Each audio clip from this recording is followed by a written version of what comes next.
After this, there is no turning back. You take the blue pill. The story ends. You wake up in your bed and believe whatever you want. You take the red pill. You stay in Wonderland. And I show you how deep the rabbit hole goes.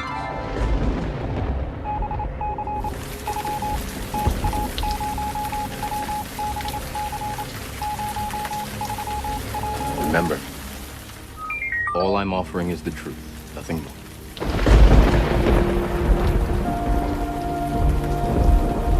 Can you handle the truth? Truth is free.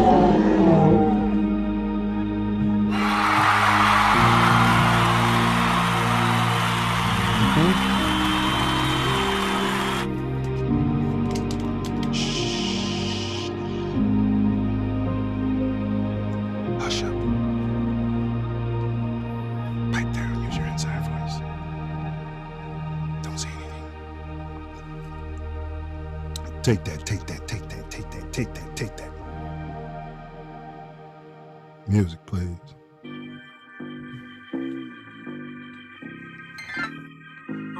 Yeah, buddy. Where I'm from? Where? I couldn't hear you. Where? I'm just a kid from Chicago. Oh. Trying to make a way in the you a vice lord? Trying to make a play. Just a kid from Chicago. You from Chirac? Back against the wall, all the brother ever you folks? I'm just a kid from Chicago. Self love, vision. I'm just a kid from Chicago. We're gonna get this going. Yes, sir. Big up Scooter Chose.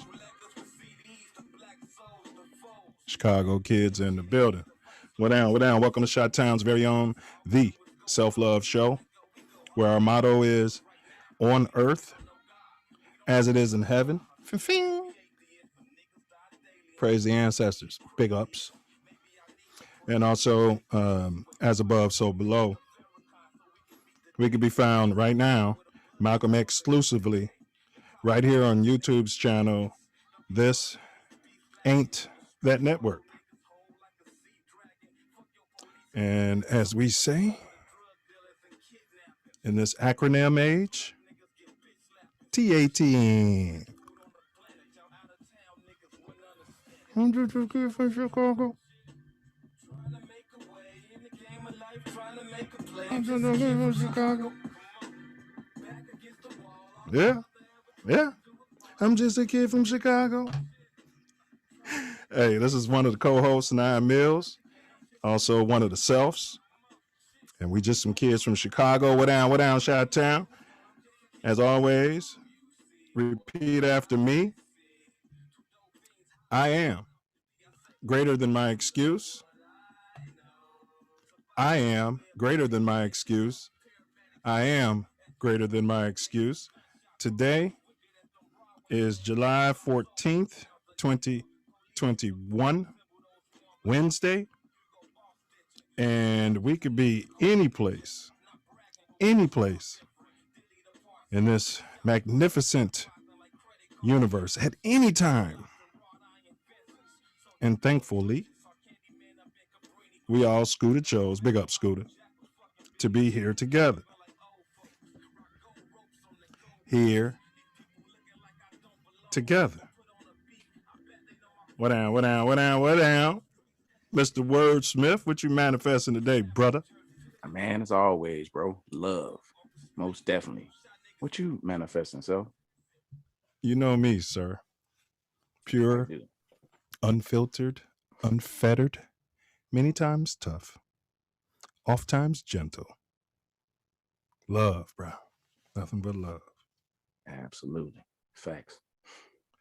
So what's going on in your neck of the shy today, brother, or this week?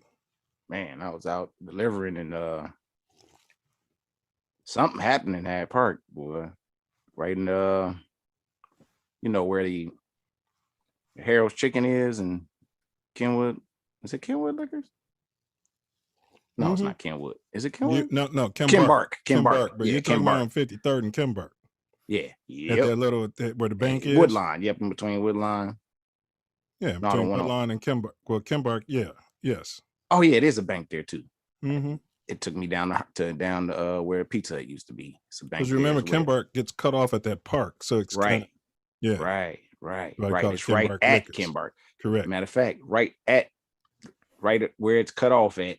That's right. Right there. Something happened. The police was out there for hours, bro. Yellow tape.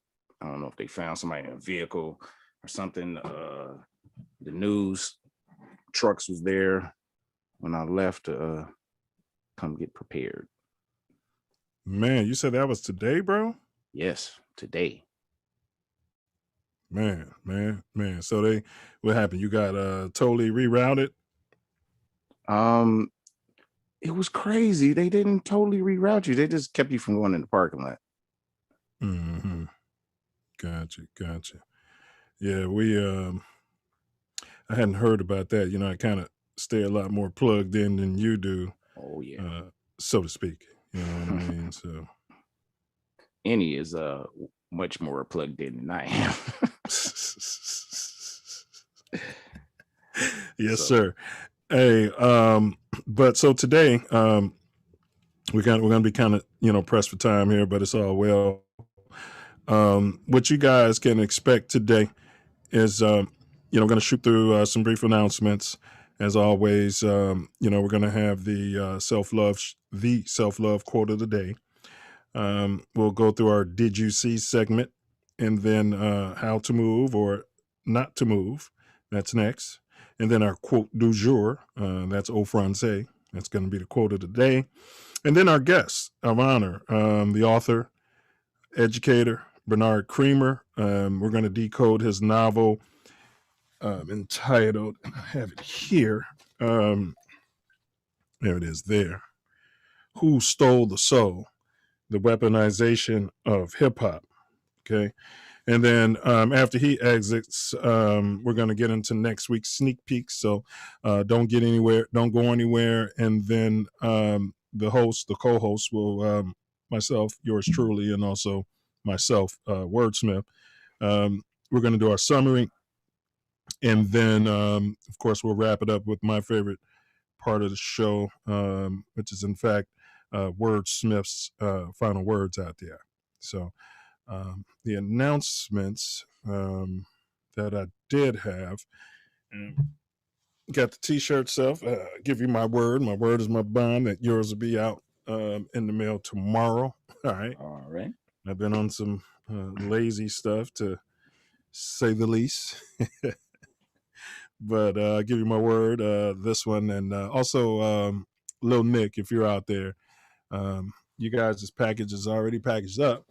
I just got to, get back up to the post office and drop it off up there. Facts.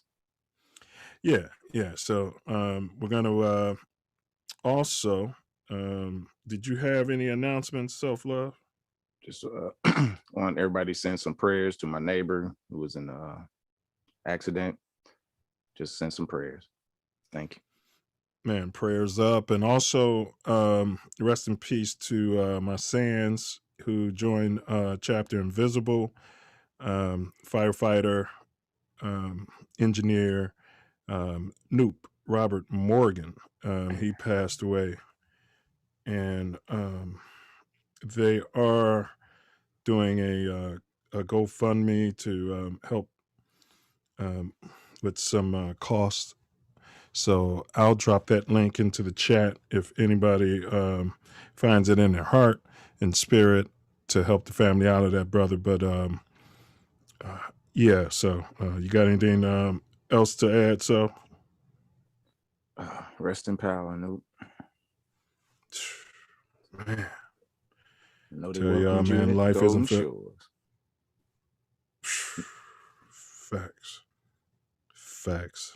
Life's not guaranteed. So I dropped the GoFundMe link into the chat just now for anyone who may find it in their heart to help that brother and that brother's family as far as that goes. So I believe that's all I had for today's announcements. Make sure you check in tomorrow. We've got Mouthpiece Included. That's the TATN's very own Spolitics show, where we lean on the politics side of sports. And tomorrow we're talking about the great end quote, the great quote, white bus, end quote, who are going under the radar. So we're gonna, they're not bust. I mean, they got to the pros and stuff, right? So yeah, you know what I mean? Made hundreds of millions of dollars, a lot of them hundreds of thousands. So so today, if there's any authors, we want to hear from you. Any hip hop artists, anybody that's in the industry. We're going to be on topic today. Who stole the soul? We're talking about culture vultures. Specifically, we're unpacking the book, The Weaponization of Hip Hop. Self Luv and I have both read it. I'll tell you, for me, I recommend you go out and you spend your pennies on the book. I ordered mine online from Walmart, but it's on you, Self. Absolutely. Get the book. Should be required reading. Hit the like, subscribe, share far and wide. People, we're doing this organically and we need you.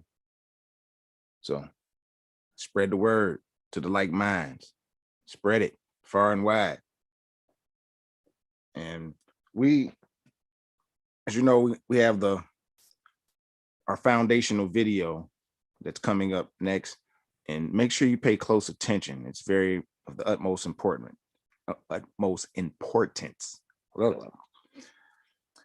But before that, we have the self-love quote of the day. Words possess tremendous power, especially those we use to define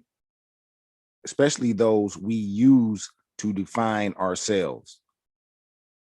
We'd have to be completely naive to believe that the television and the recording industries aren't aware of this fact. Okay, let's say this again here. Words possess tremendous power, especially those we use to define ourselves. We'd have to be completely naive to believe that the television and recording industries aren't aware of this fact. That's a quote from Bernard Creamer, today's guest, an excerpt from The Weaponization of Hip Hop, the book that we're going to unpack. And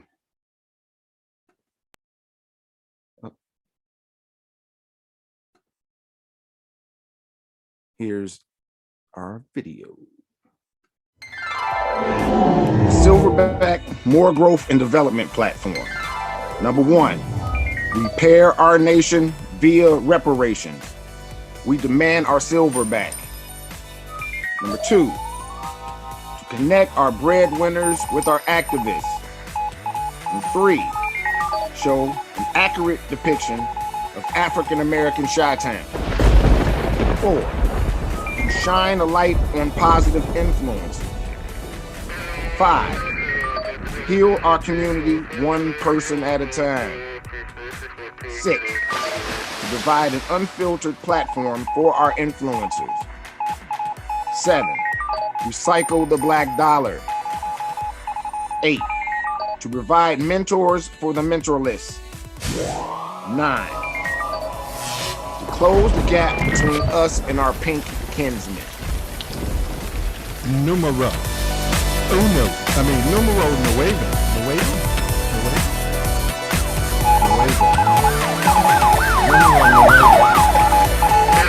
Let's close that gap. Let's get her closed. Let's get her closed.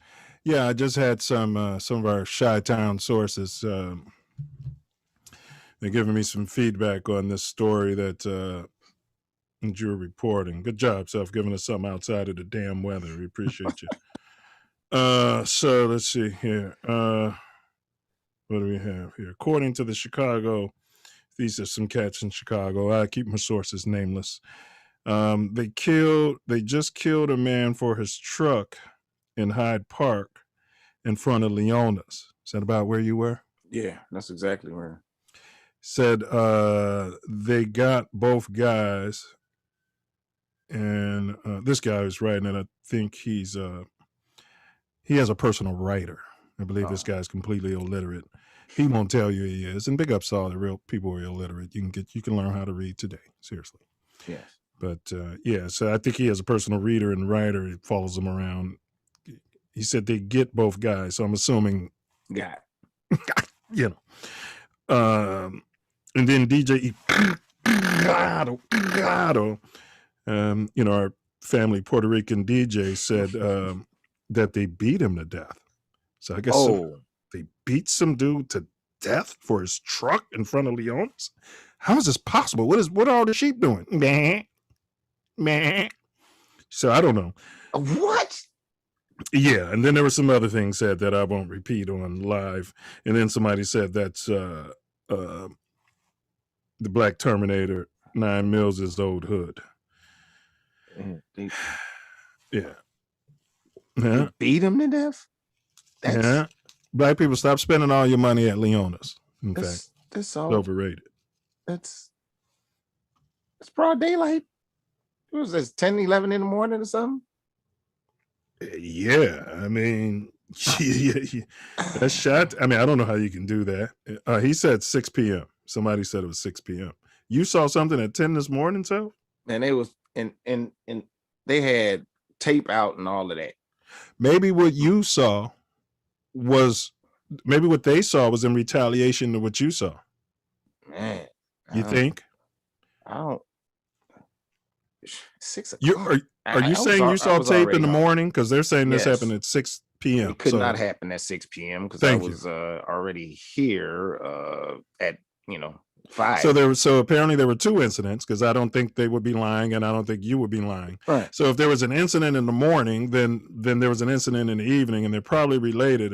The evening incident could have been related to could have been retaliation, because this doesn't just sound random. Yeah, stuff like that doesn't happen in that community twice in one day. Yeah, and I have a hard time feeling like something happened at 6 p.m. because for some reason I feel like the police was still there. So it's probably the same incident. The timing is probably just not correct because I don't know the timing either. All right. Yeah. Okay. All right, so we'll get that cleared up throughout the show, everybody, and we appreciate all of you guys' support. Do like, share, subscribe. Do like, share, and subscribe. Right, Self Love? Absolutely. Like minds. Let's get it to them. Like mine shine. Like mine shine. Hey, I want to. Did you see? I mentioned this to yourself. The pink person in the U-Haul truck. They did the hit and run. Remember I talked about this in the other show, and I told you I was going to cue it up? Yeah. We got that a special treat for yourself. It's a short video to all our viewers, and big ups to, I don't know what news channel this is, but big ups to them. The CDC emergency meeting. Is that the right? Was that what's on there? That's what it says out there. I don't know. Let me double check. CDC emergency meeting. What the hell? Hold on. No, you're on the wrong. The production's on the wrong. How could you be on the wrong one? Because we had the Green Goblin. Yeah, 714. We had the Green Goblin. It should be Daytona Beach Police. Oh man, it skipped on. No, wow, that's crazy. That's not even on this list. Right. So big ups to production. And so yeah. Hey, but yeah, Noop, did you see that Green Goblin dude, man? Did you see that? Man. I'd pay 20 stacks for that. I'd put it on a credit card. Let the revolving interest tear my ass up. I mean, man, yeah. 12 would probably shoot me out of there. And it went back to this again. What the? Well, don't worry about it. I could, I'll cue it up. Yeah, 12, but it doesn't play good normally when I do it. But yeah, 12. Let's see. What's going on? Hold on. What is going on? I know I had it queued up. You know, so hold on a second. Yeah, I don't know what's going on your screen. I don't either, because I know I queued that back up. All right, we'll stop share. I'm still sharing? Well, no, but don't start then if you're not. Right.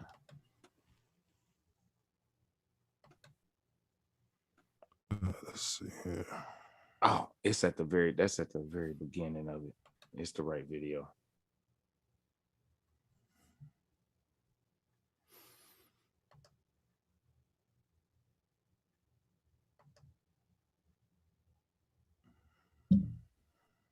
What do you mean? You were on the right video? Yeah, because it's gonna go right into it. I don't know why it starts with that.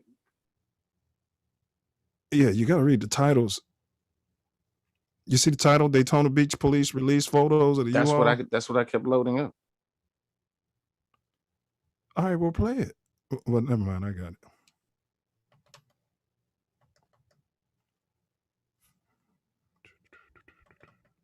I think I got it.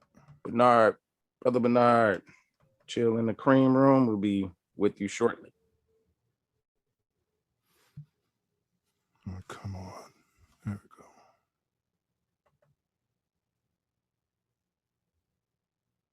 Is this thing sharing? Yes. All right, sweet.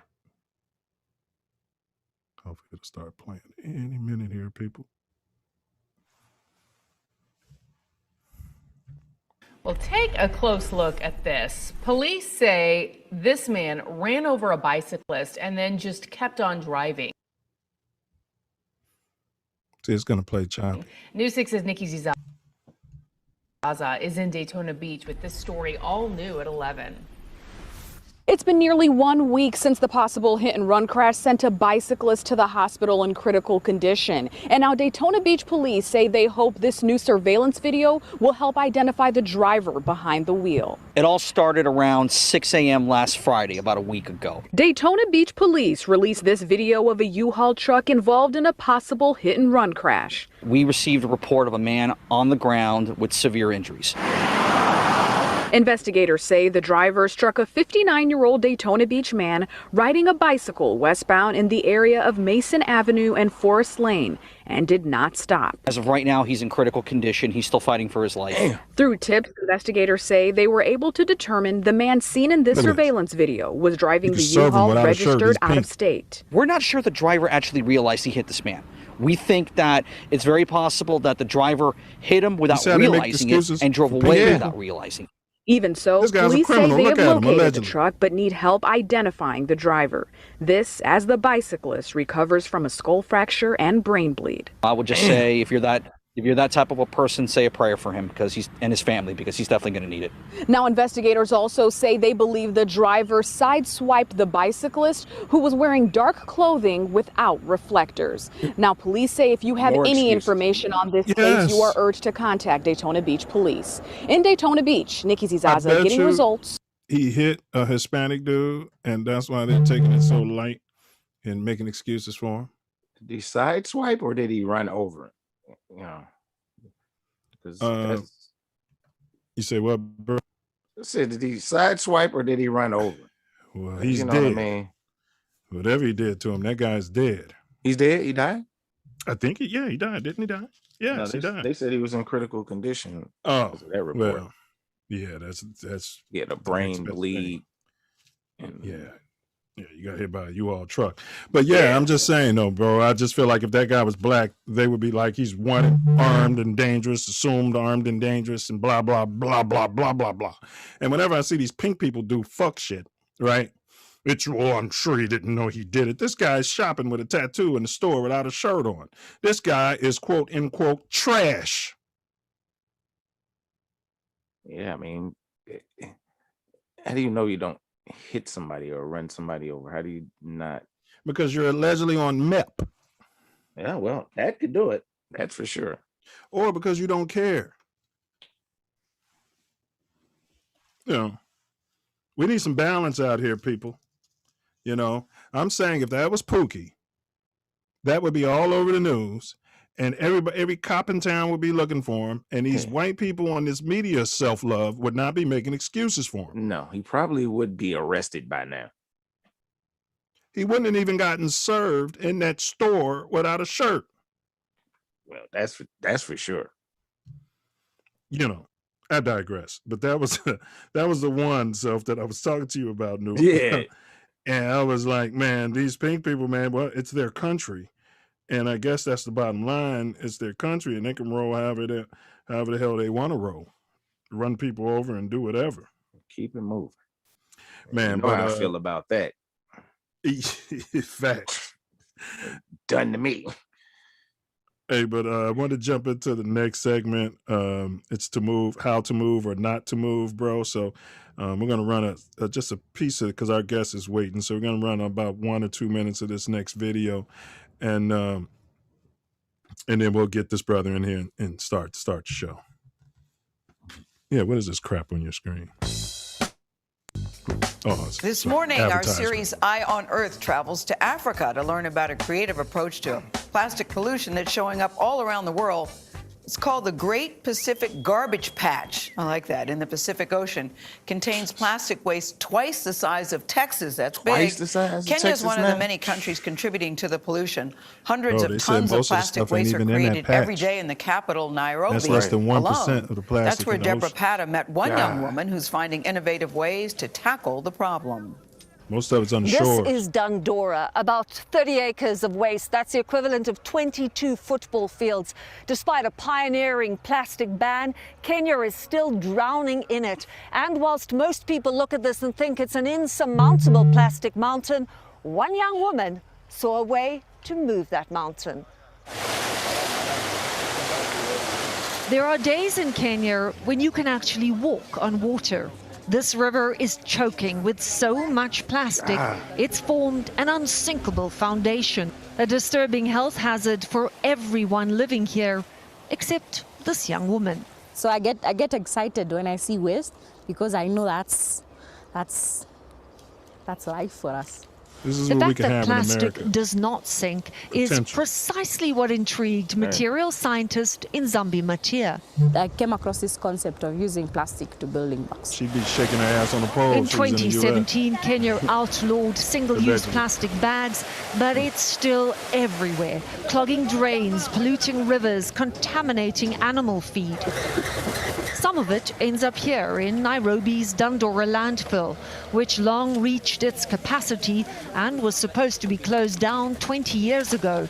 But every day, waste pickers trudge through the rancid trash, sifting for plastic. Plastic that Matia had to figure out how to turn into bricks. Wow. When you made your first brick, how was that? That was the best day. Look at that It took us passion, about bro. 9 months just to make one brick. So But she's one brick wasn't shining. enough. No problem for a woman who likes to get her hands and pretty much everything else dirty. So she built a machine to mass produce Doing the what she plastic loved. bricks. Wow. First, the waste is sorted to remove rubble and metals. And then you're going to bake it. Exactly. Figure if you know how to make cookies, this is just making cookies. I could make a brick, are you saying? Exactly. The boiling mixture is molded into building blocks, as many as 2,000 a day, That lady she was 35% talking to cheaper than can't even make standard cookies. bricks, and Right. up to 7 times stronger. Dang. Pretty impressive. Yeah. 7 times It strong. doesn't break. Currently, Matia's bricks are only used for pathways in small households, but she wants to target big construction companies next. Compounding Yeah, the Kenya's building in fight Florida against plastic is wouldn't that have 2 years collapsed, ago, the US exported talk. more than 1 billion pounds of plastic waste to 96 nations, including Kenya, and now wants We to make export the our shipment plastic of to other plastic countries, bro. a condition Oh of a my God. proposed trade Yeah. deal. We. Greenpeace activist Amos Wemanya believes Kenya can barely manage its own waste, let alone recycle America's. That's our country. It will be importing more problems if we were to allow this US-Kenya trade deal to be used as a way of dumping plastic waste on the African Yeah. continent. Call your Matia alderman. agrees countries should keep their waste in their own backyards, and she intends to make good on what she calls her triple threat. The more we recycle the plastic, the more we produce affordable housing problem, the more we created more employment for the youth. Man. You got to protect her. Which means there's no time to get don't like too people like her. comfortable. Look at it. For She's doing what she CBS loves. this morning, Deborah Patter, Nairobi, Kenya. Look at that. So that's how to move. Yeah. That's Facts. 100% how to move. Facts, bro. You know, that's interesting. But yeah, man. So everybody, that's pretty obvious. So we got the guests waiting. So let's go ahead, Self, and bring them on. Well, go ahead and run the before we bring them on, go ahead and start the promo, because I do want to do his intro, and then we'll bring him in. But we'll start the intro right away. So, please reduce volume production. Okay, everybody. Self Luv Nation coming into the building. We got my man Bernard Creamer. Okay, he's got a master's secondary education, Silverback, born and bred in Chi-Town. Currently in the DC area, DMV area. University of Illinois. That's where he did his undergrad. What's the name of that? He's a retired 20-year educator, both in administration and history teacher. He taught in Chicago, Dallas, and the district. Championed the, quote, Clear the Airwaves, end quote, project. National Black Leadership Alliance concerning Black ed, culture, politics, and Black bread. Community activist, and the emphasis is on active. All right. Well, media literacy, Black culture, health and wellness. So Wednesday is not about. This guy wasn't always, on the East Coast. We can have him do the COVID panel with us next week. Author, and that's why he's here today. Also, entrepreneur, small business owner, son, brother, husband, dad. So we're going to welcome this giant into the building. And if you guys can put an electronic hand into the chat, welcome this brother. What up, BC? Welcome, brother. Welcome to the Self Luv Show. Can y'all hear me now? We got you, brother. We got you. Okay. All right. Happy How y'all you're doing, back man? again. Excellent, brother. About yourself. I'm okay, man. I appreciate the invite back. It's good to see you fellas from the yard. Always. And I ran into you 2 weeks ago, man. Yeah. Yeah, it's good to see you, man. Always, brother. Always. I was still in my right mind when I saw you. Me as well. Hey, your head kind of cut off. Can you adjust that a little bit the other way? My bad. There we go. Okay. So I meant to ask you if you saw Tez when he just came to the crib, bro. Nah, bro. Before we started the show, yeah. All right. But before we jump off, as always, this is an author as well. This is starting off our Black Authors series, and so we're not just unpacking any books. It's books that are in alignment, with this movement we're doing. So this man has written a series, a children's book series on Black history, entitled, it's an I Am series. Okay, it's on Black history and ancestry. And then also this adult nonfiction that we're going to unpack, Who Stole the Soul, the Weaponization of Hip Hop. We got that right here. If you want to reach out to this brother, he's at, is this right? www.statuskno, which is KNO.com. That's where you can pick up some of his Afrocentric apparel and also books for the culture. So I hope that was all accurate, Brother Creamer. Yes, sir. Appreciate that, man. Yeah. All right, man. So as always, bro, I appreciate you. And we're going to jump into it. Bro, first off, before I start, bro, powerful book, man, on many levels. And I might say to people, even if you're not a hip hop fan, it's not going to be important. This is more about, culture. Facts. Yes, sir. But if you do love hip hop, which many of us do, it's going to be that much more special to you.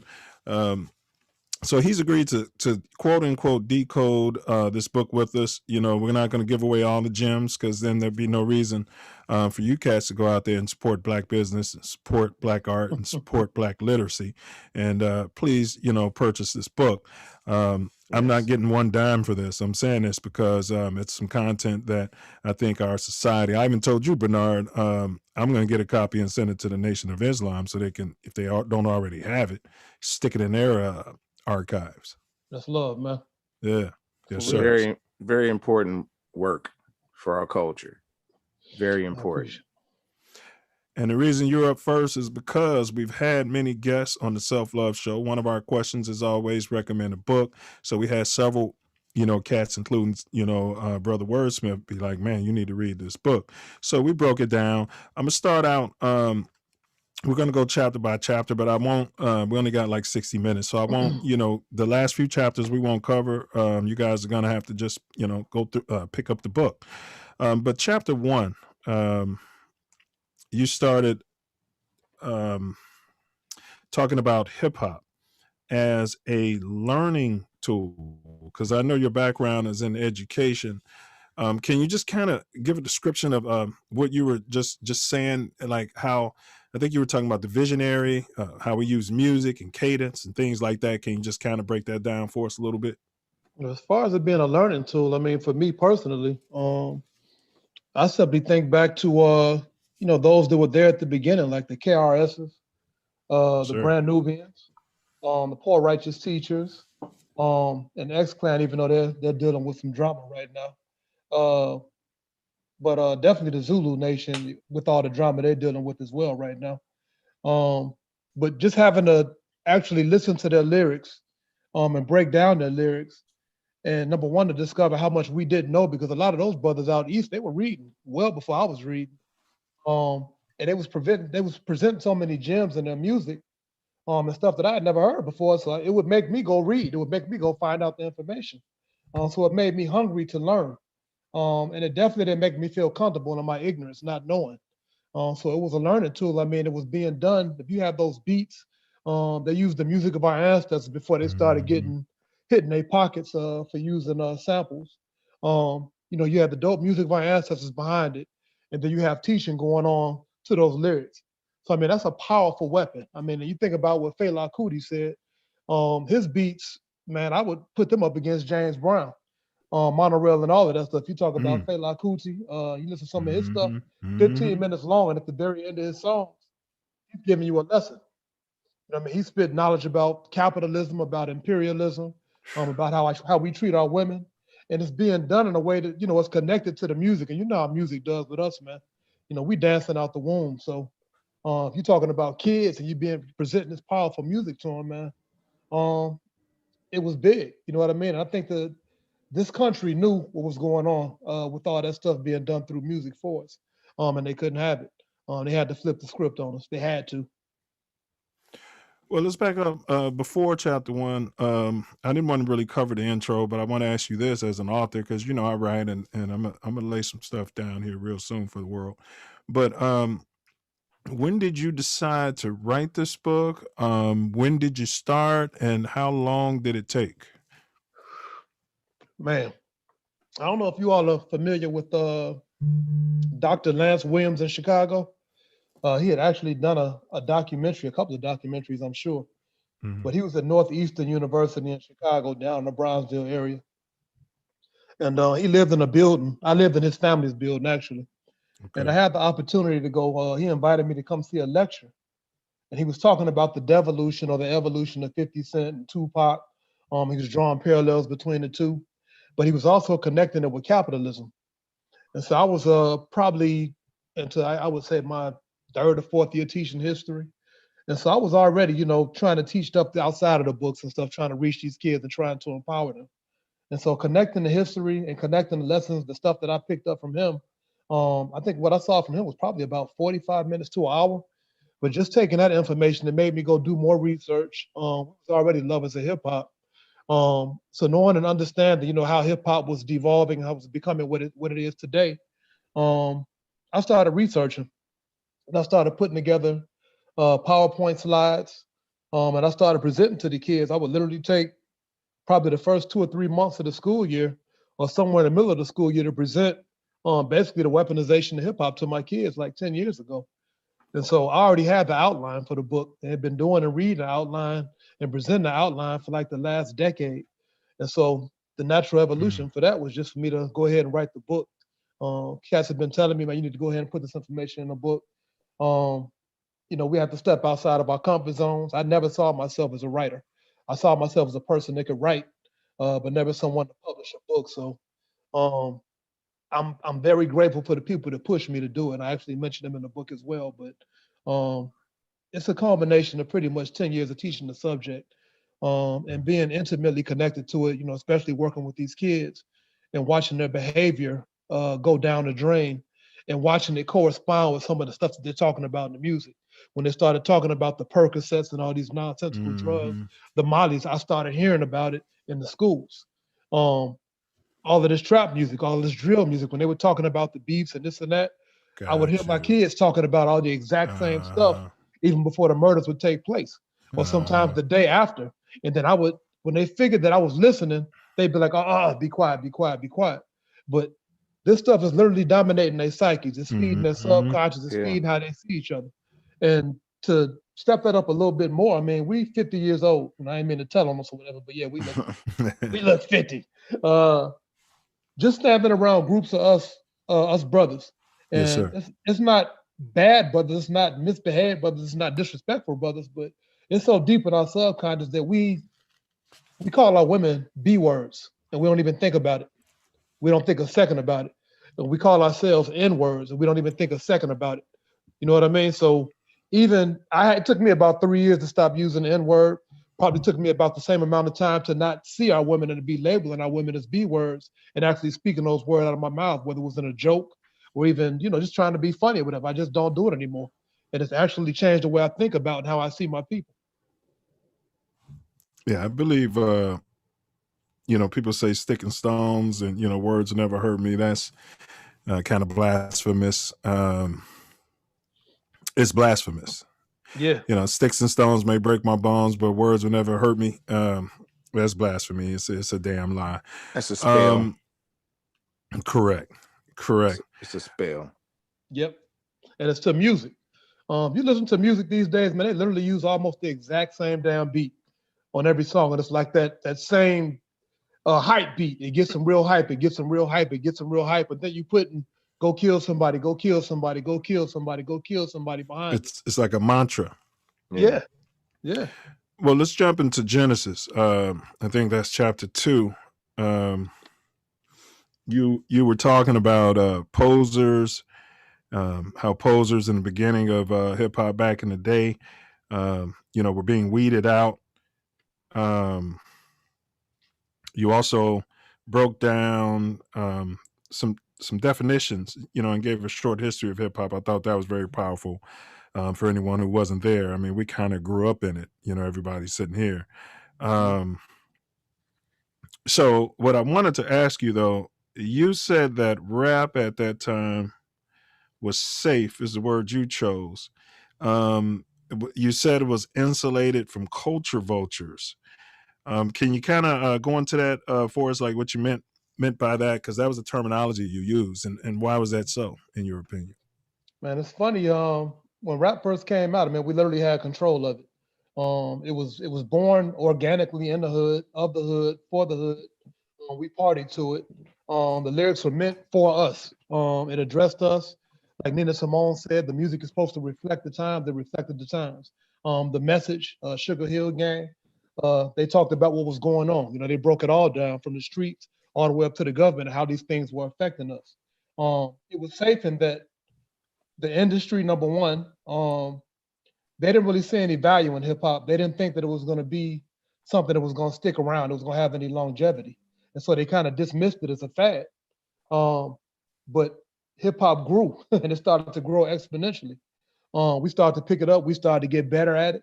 The music became more, how can I put it, more sophisticated.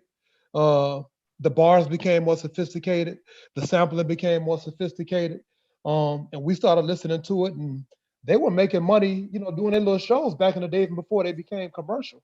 But eventually, they sold a couple of albums or whatever, and the industry, just like they did with every other genre of music, rock and roll, jazz, the blues, country, they saw profit. And so it wasn't even about an agenda at first, but at first it was about making money. And if we buying it or whatever, they're gonna sell it to us. And if they're gonna be able to sell it to us, they gotta own it. And so them owning it or whatever, that allowed them to basically co-opt it and to change it over. And to change it over to basically fit their agendas as well. Facts. Man. And I'm before we jump into the next chapter, Self, I'm gonna throw it to you in case you got something. But I did want to before you go, Self, I want to ask this brother. Can you also? I know you had touched. Well, you know what? No, we're not gonna do that. You guys buy the book. He did touch on in this chapter as well, disco music and house music, the influence. He touched on blaxploitation a little bit in hip hop, but that's on a whole nother chapter, which we'll cover down the road. So that's chapter 2, Genesis. And Self, go ahead if you had anything up to this point before we push further.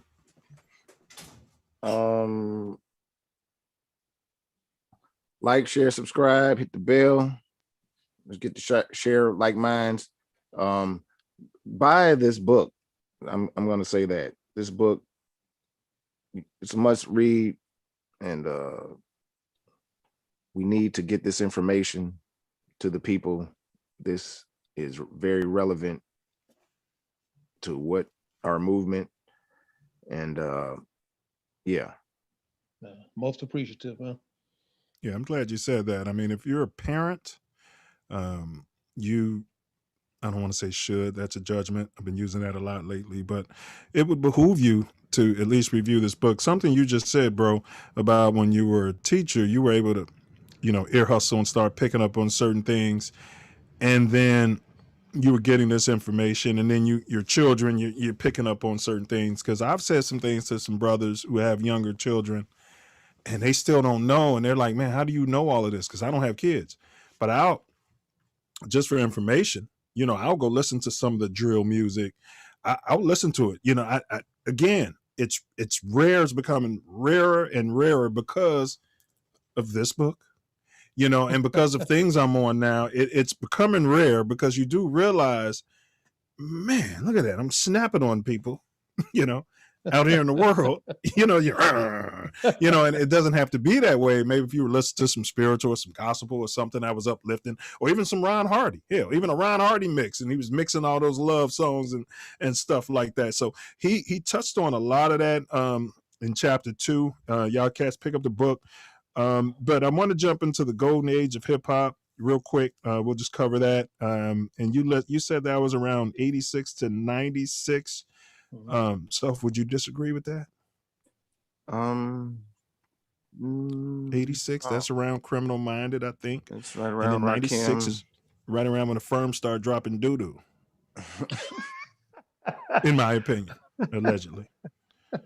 It works. All right, so let me ask you though, bro. You use the term golden, and I hear a lot of other cats. I even hear young people refer to it as that way. What do you think? And this is for both of y'all. I mean, all of us. Like, what made that era golden?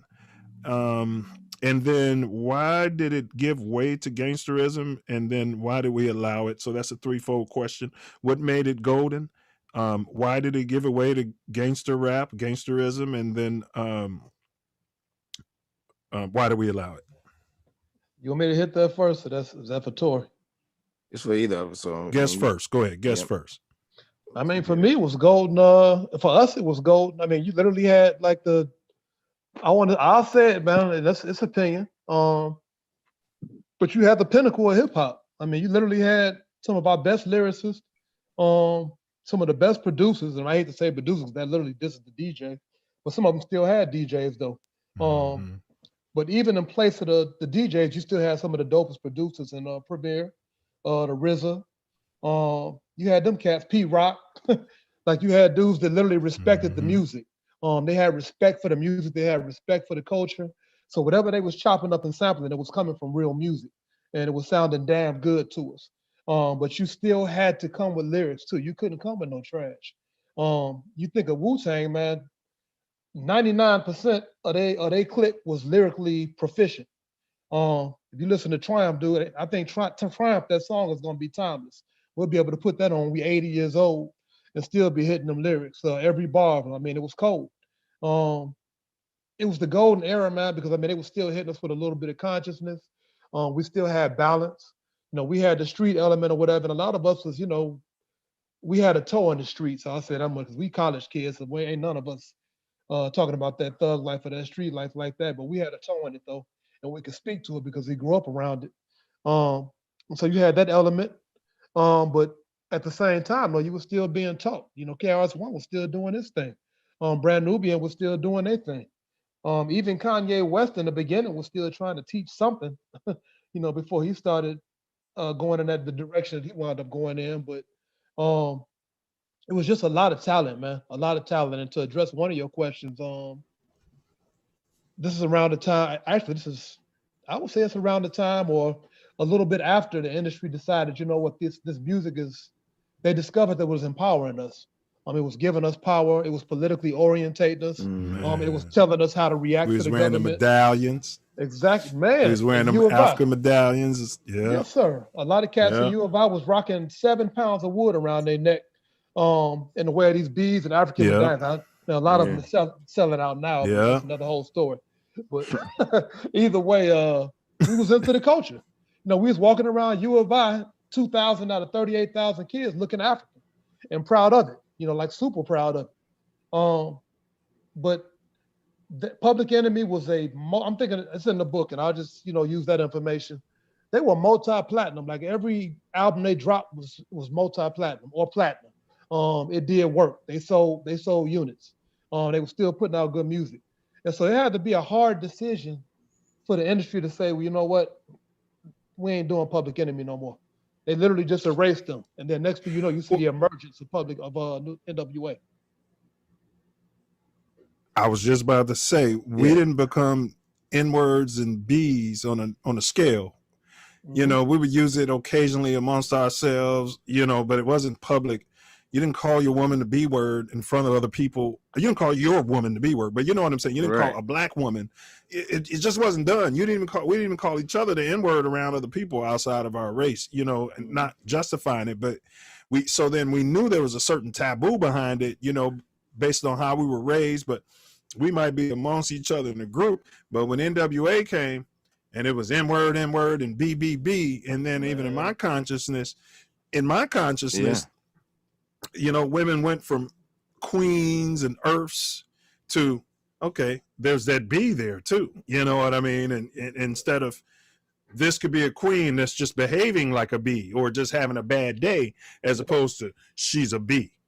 Yep. Social programming, man, is off the chain, and we witnessed it. We got to see it firsthand. I often say that hip hop went from having fun to scholars to selling drugs to thugs to doing drugs. And to literally drive by mass killing women and children in the neighborhood. Like, that's okay. Killing the elders, shooting up the block. That's all good stuff. To drug raping women. All of that stuff became the cool thing to do. And then the mass materialism. And that kind of started during our era. Yeah. You talk about all these brands. I didn't know nothing. We didn't know nothing about half these brands that you could copy, Macy's and Nordstrom and all of that stuff. If some rapper hadn't told us about them. You know what I mean? So then the next step, if you ain't got a job or you don't have the means to get it, then what you gonna do to get those goods that we couldn't afford? You're gonna sell drugs. You're gonna do what you got to do to get that stuff. Jasper in the chat, he said it was a newer Black Power era, and you kind of went into that in your book, bro. And I don't know if Jasper's read your book, but he was saying you kind of did say how you had your Black Power and who was it? The Last Poets or Lost Poets and all of those cats. Yeah, the Last Poets and you were talking about Gil Scott and these guys and how we had those Black Power movements, and then and I think that's what Jazzy is saying, that hip hop was the latest that hip hop, it was the end of it. It was almost like the end of it, because we're jumping into chapter 4, gangster, late 90s, which is where we're at now, which is where you guys are naturally have moved to. And you said, hold on, let me get this, and let me do this right quick. So y'all who don't know, we're decoding Who Stole the Soul, the weaponization of hip hop. It's a historical and sociological perspective by this gentleman sitting here, Bernard. I call him Bernard No Creamer. Black coffee, no sugar, no cream. That was a hip hop song. Those are the type of things we were saying, we were rapping about. Not that it was right or wrong, but it was just it was different. But you said, let me open this up. All right, I'm on. Like, share, subscribe, hit the bell, far and wide. Let's get this information to the people that need it. Good job. Which is all of us. I highly recommend this book. Thank you. Hey, but let me before y'all move on. Let me thank you for changing your headpiece. I'm glad you address it, because nobody addresses it. You know what I mean? But that's cool. I'm glad.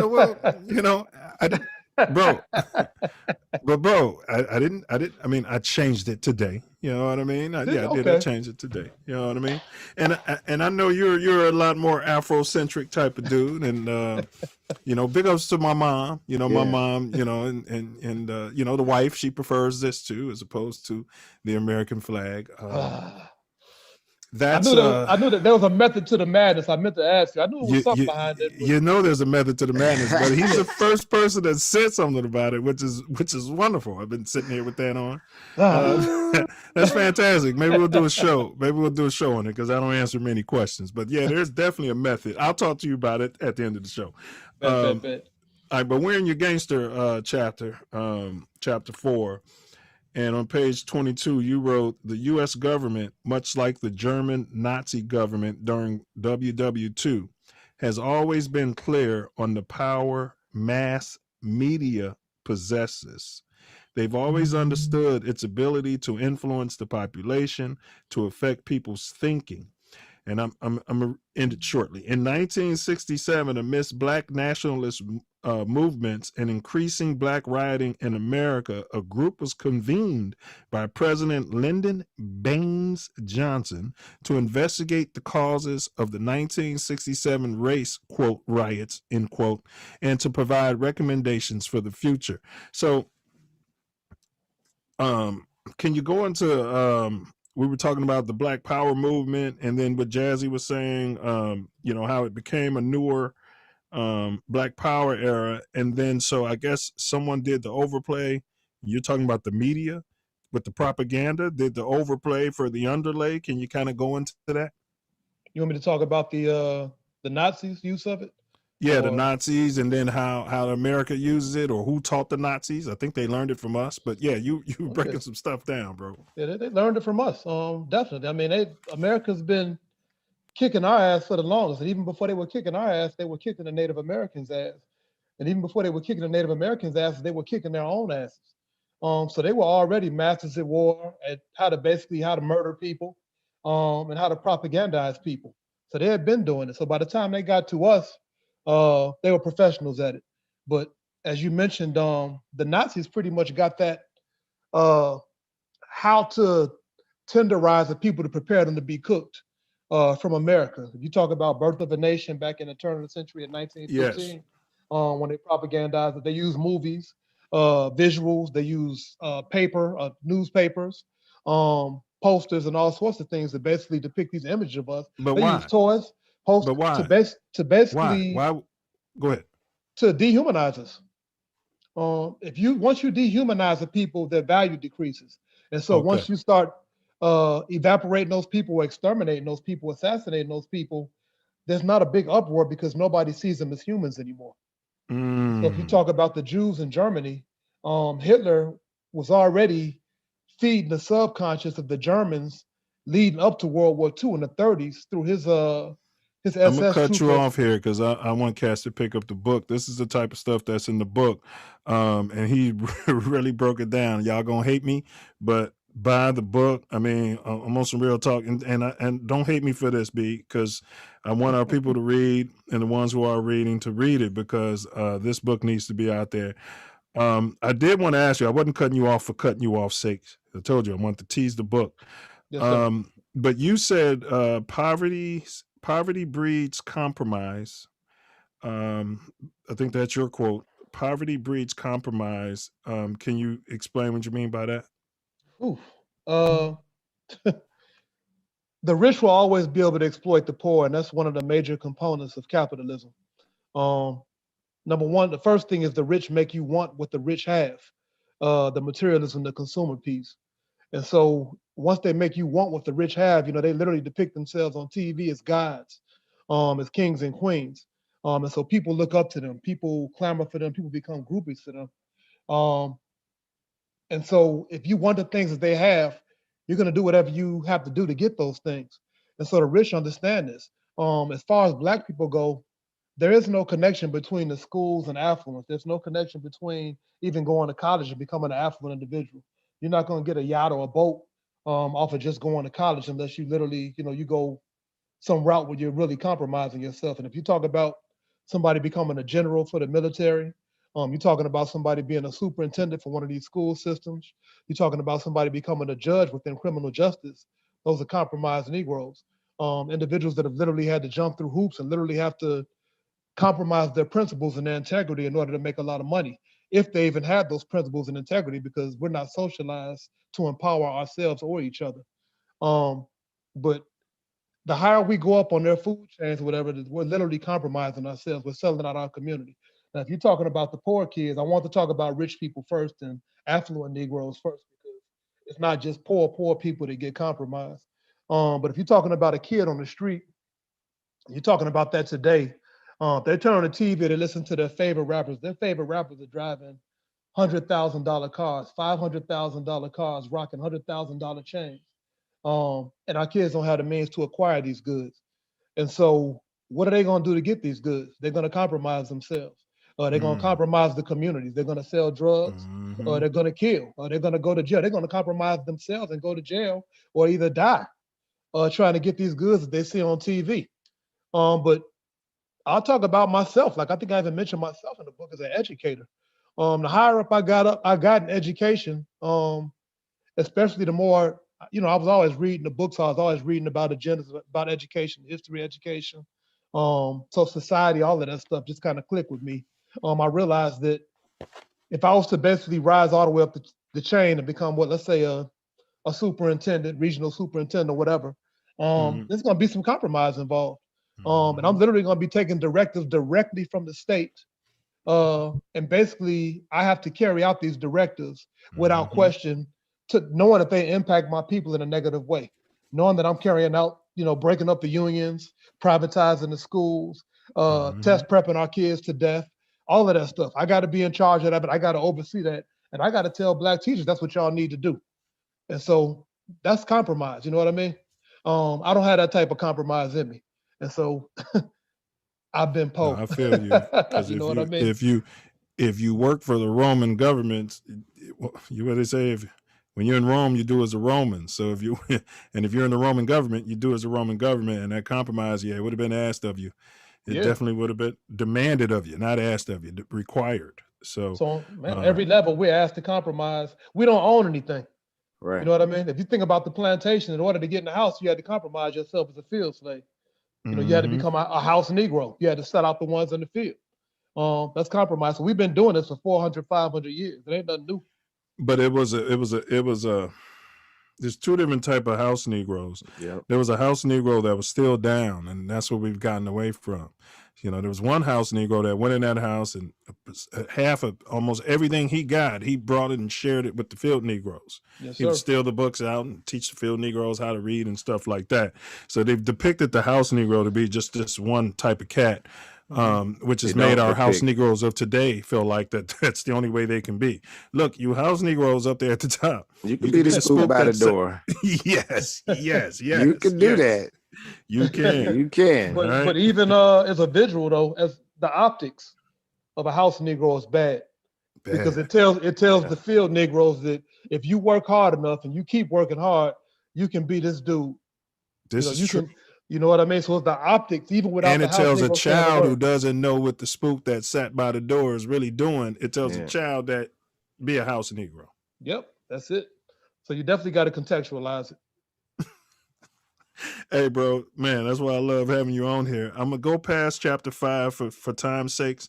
That's where this brother got into the origin of the N-word. That's N as in Nancy, and he was talking about it was the music industry's favorite word. So if you cats, want to get into that, definitely pick up this book. Unless there's something you wanted to say about that, Brother Kramer. I mean, just real quick. I mean, it's sad, the day that I have to argue with us about the N-word. Like, we literally have embraced the word as a term of endearment, literally, intentionally. I'm a nigga and I'm proud of it. I'm a real nigga. I'm a bad bitch. That's what we are in 2021. And when I tell somebody you're not a nigga, like I said in the last year, I've had this conversation. You're not a nigga, brother. Man, dude, I just said you're not a nigga. Why are you angry about that? Man, Is it okay? Hold on. I came out of the neighborhood store, bro, right? I'm sorry to cut you off. And it was a black man older than me. And I said, "Good day, king." I'm not a king. I'm serious, bro. This literally happened. So I know what you're talking about. He looked at me like I was short. I'm not a king. And then looked at me like I was supposed to punch him or something. So I was walking off. You know me, B, the old me, not the new me. And I turned around and walked up on him. I said, "Well, then, what should I call you? Like, what do you want me to call you, brother?" And he was like, "My fault, words maybe. Smith. I'm a Smith." I said, "Ain't this some shit? Gonna give me a slave name." But go ahead, bro. Go ahead, bro. Yeah, well, I mean, that's kind of where it is. I mean, I've even argued with it wasn't even an argument. I gave up. I had a sister, she was calling herself a B, calling her girls B's, and was asking me. I was like, I don't make a habit of calling women B's. And sister, you're not a B. You're not a bitch. Looked her dead in the face. You're not a bitch. I would never call you a bitch. I don't even think of you as a bitch. But that's just something but you're not a bitch. But that's just something. Don't be mad at me because I won't call you that. But that's kind of where we are, though. When you think about a subconscious that's been fed for the last 10 years that we are B's and N's, it's working. You know what I mean? It's working. That's on their self. That's a part of their self. And they feel like you're attacking them, saying they're not that. Correct. Yeah. Correct. And they are attacking back. So they're like, what? Because you're attacking their understanding is what they feel like. You're attacking something that they associate is them. We were vegetarians and we say we don't eat meat, and then they start attacking us because we said we don't eat meat. Right. I'm sorry. I'm sorry. I didn't mean to offend you. But that's really where it is, though, man. It's laughable, but it's not, because it's like, dude, you're not a nigga. You are an African, and I'm gonna tell you what mess them up. And when I pose this question to people, okay, so you want to call yourself an N-word? Are your children, your 3 and 4 year old children, are they niggas too? Oh no, they're not niggas. Okay, so at what age are they? At what point? Right? Is their birthday party? Blow out the candles and you a nigga. You a nigga. Make a wish, nigga. Blow out my little. Man. Hey, but on the West Coast, what I noticed, bro, like, okay, y'all know me on this word, all right, you guys are pulling me in on it. So it's like in my household, we couldn't use it. My elders didn't allow it. Okay. Not in the house. They just didn't play that. You know what I'm saying? Because they knew what the word was about. They knew the power of it. So we couldn't use it. Keep that quote unquote street. They didn't. I think because the way they were raising me is to be a citizen of the universe, like I'm my own God kind of thing.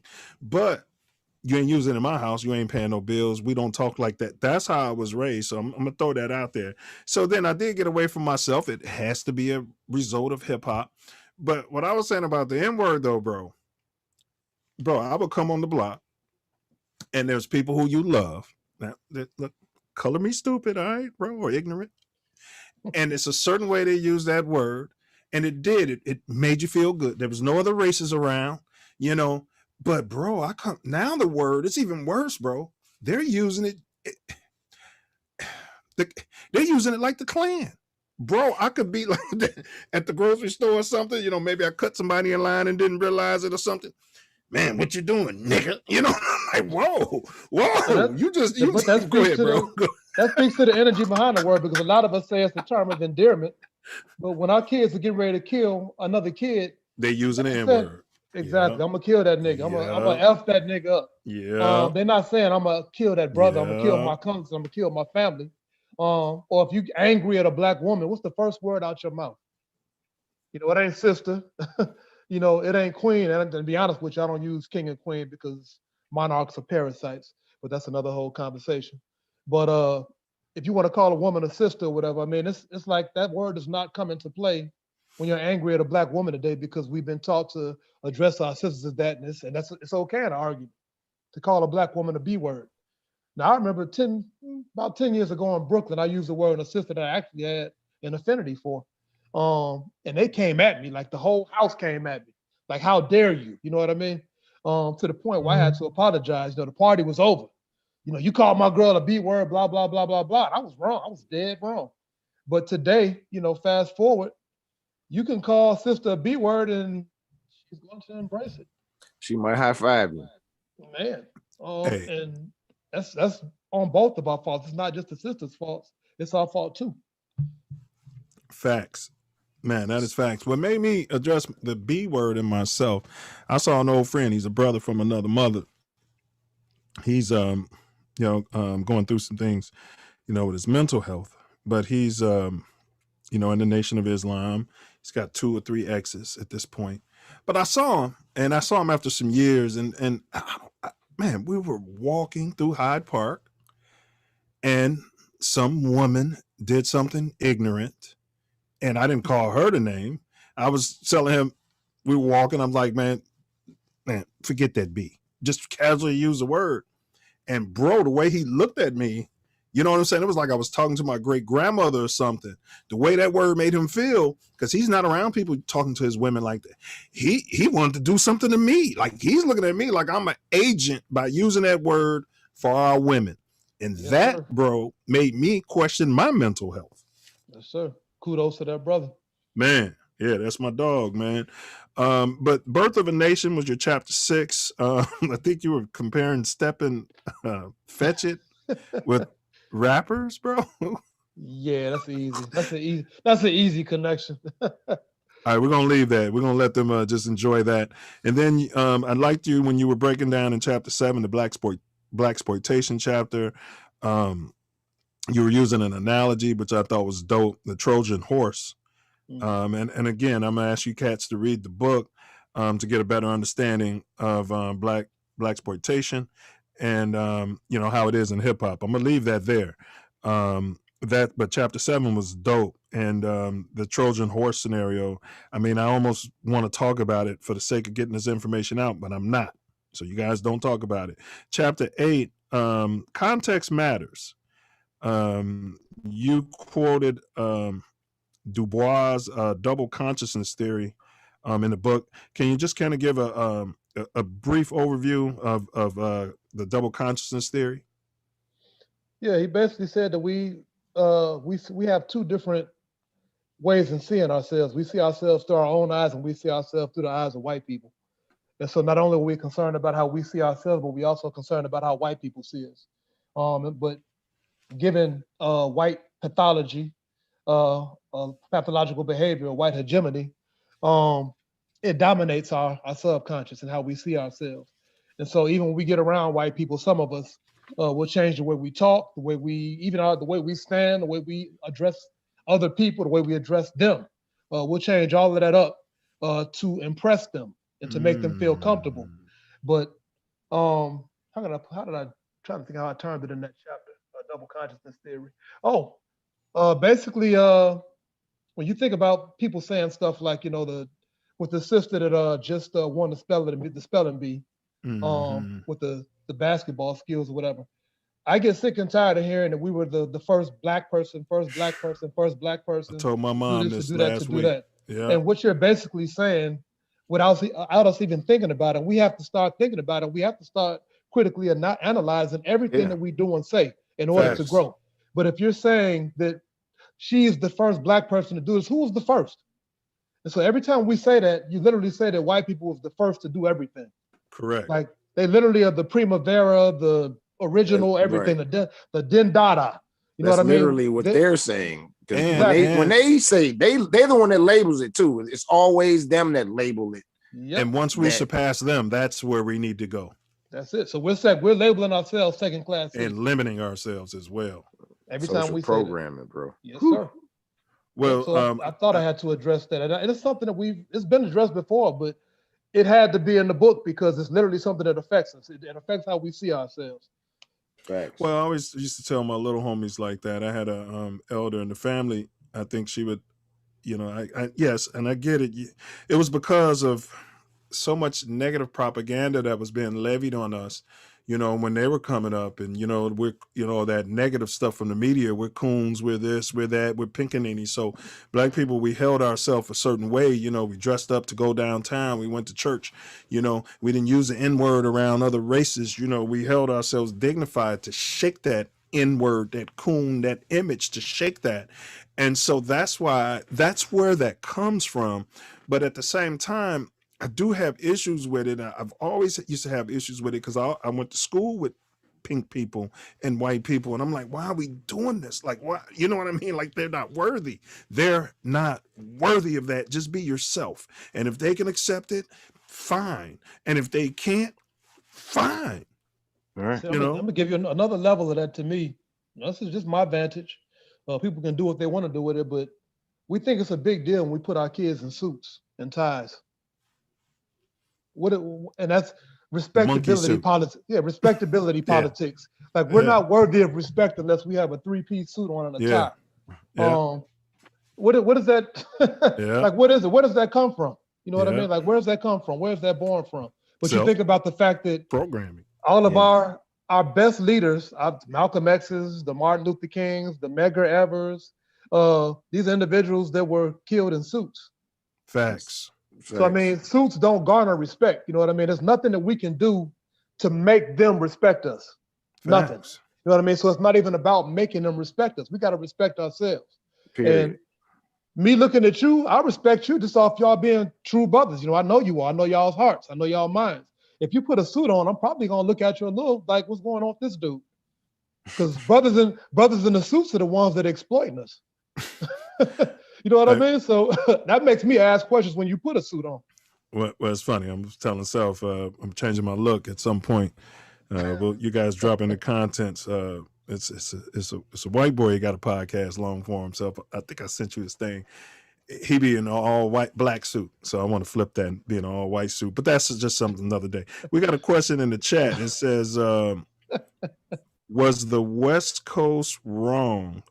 And this is for you, Brother Kramer. Was the West Coast wrong for putting out music about things that they were living through and what they were seeing at the time? I don't say the West Coast wrong even more than I would say our kids are wrong for putting out drill music. The industry was wrong for making that the focus of our culture, for promoting it and platforming that music is all that we had to offer.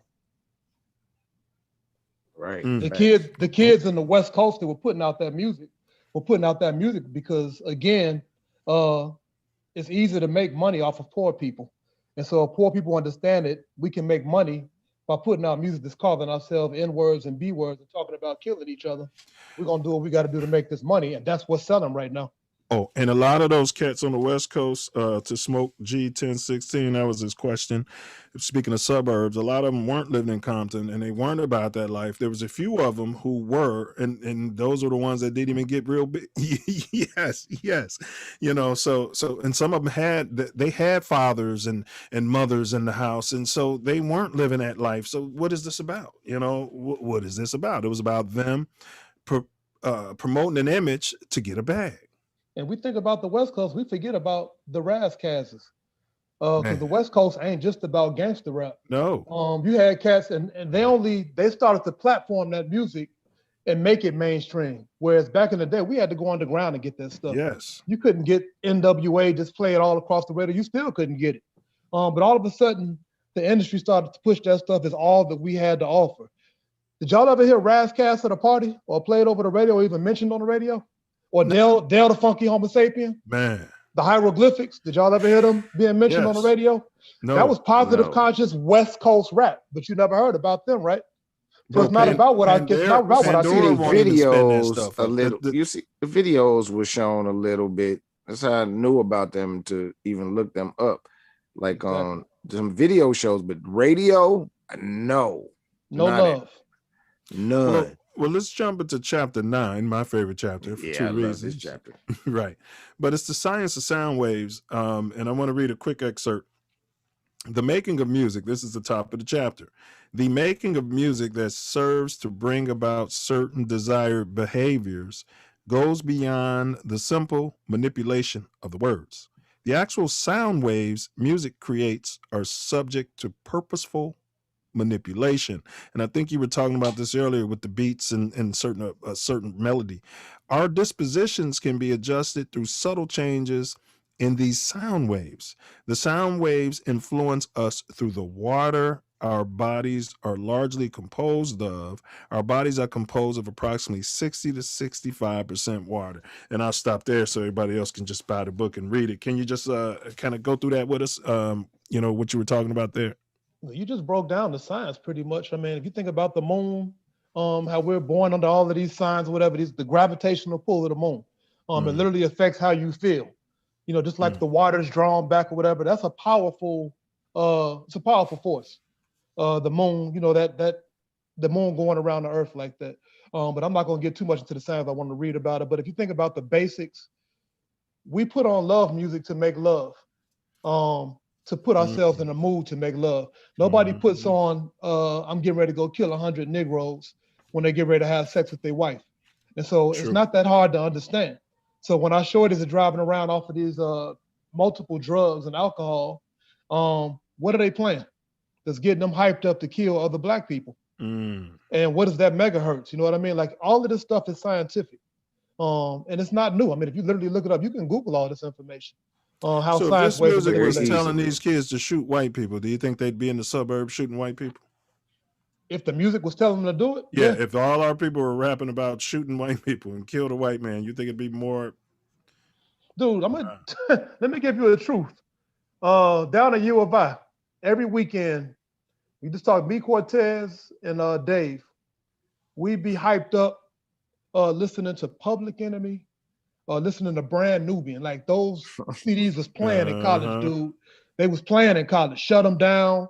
All of that stuff was politically orientating us to hate the right people. And I ain't gonna say who them right people was, but our behavior was depicted, or put it like that, our behavior was parallel to what was being played out our stereos. We wasn't going out to fight Black people, you know what I mean, on the weekends or whatever.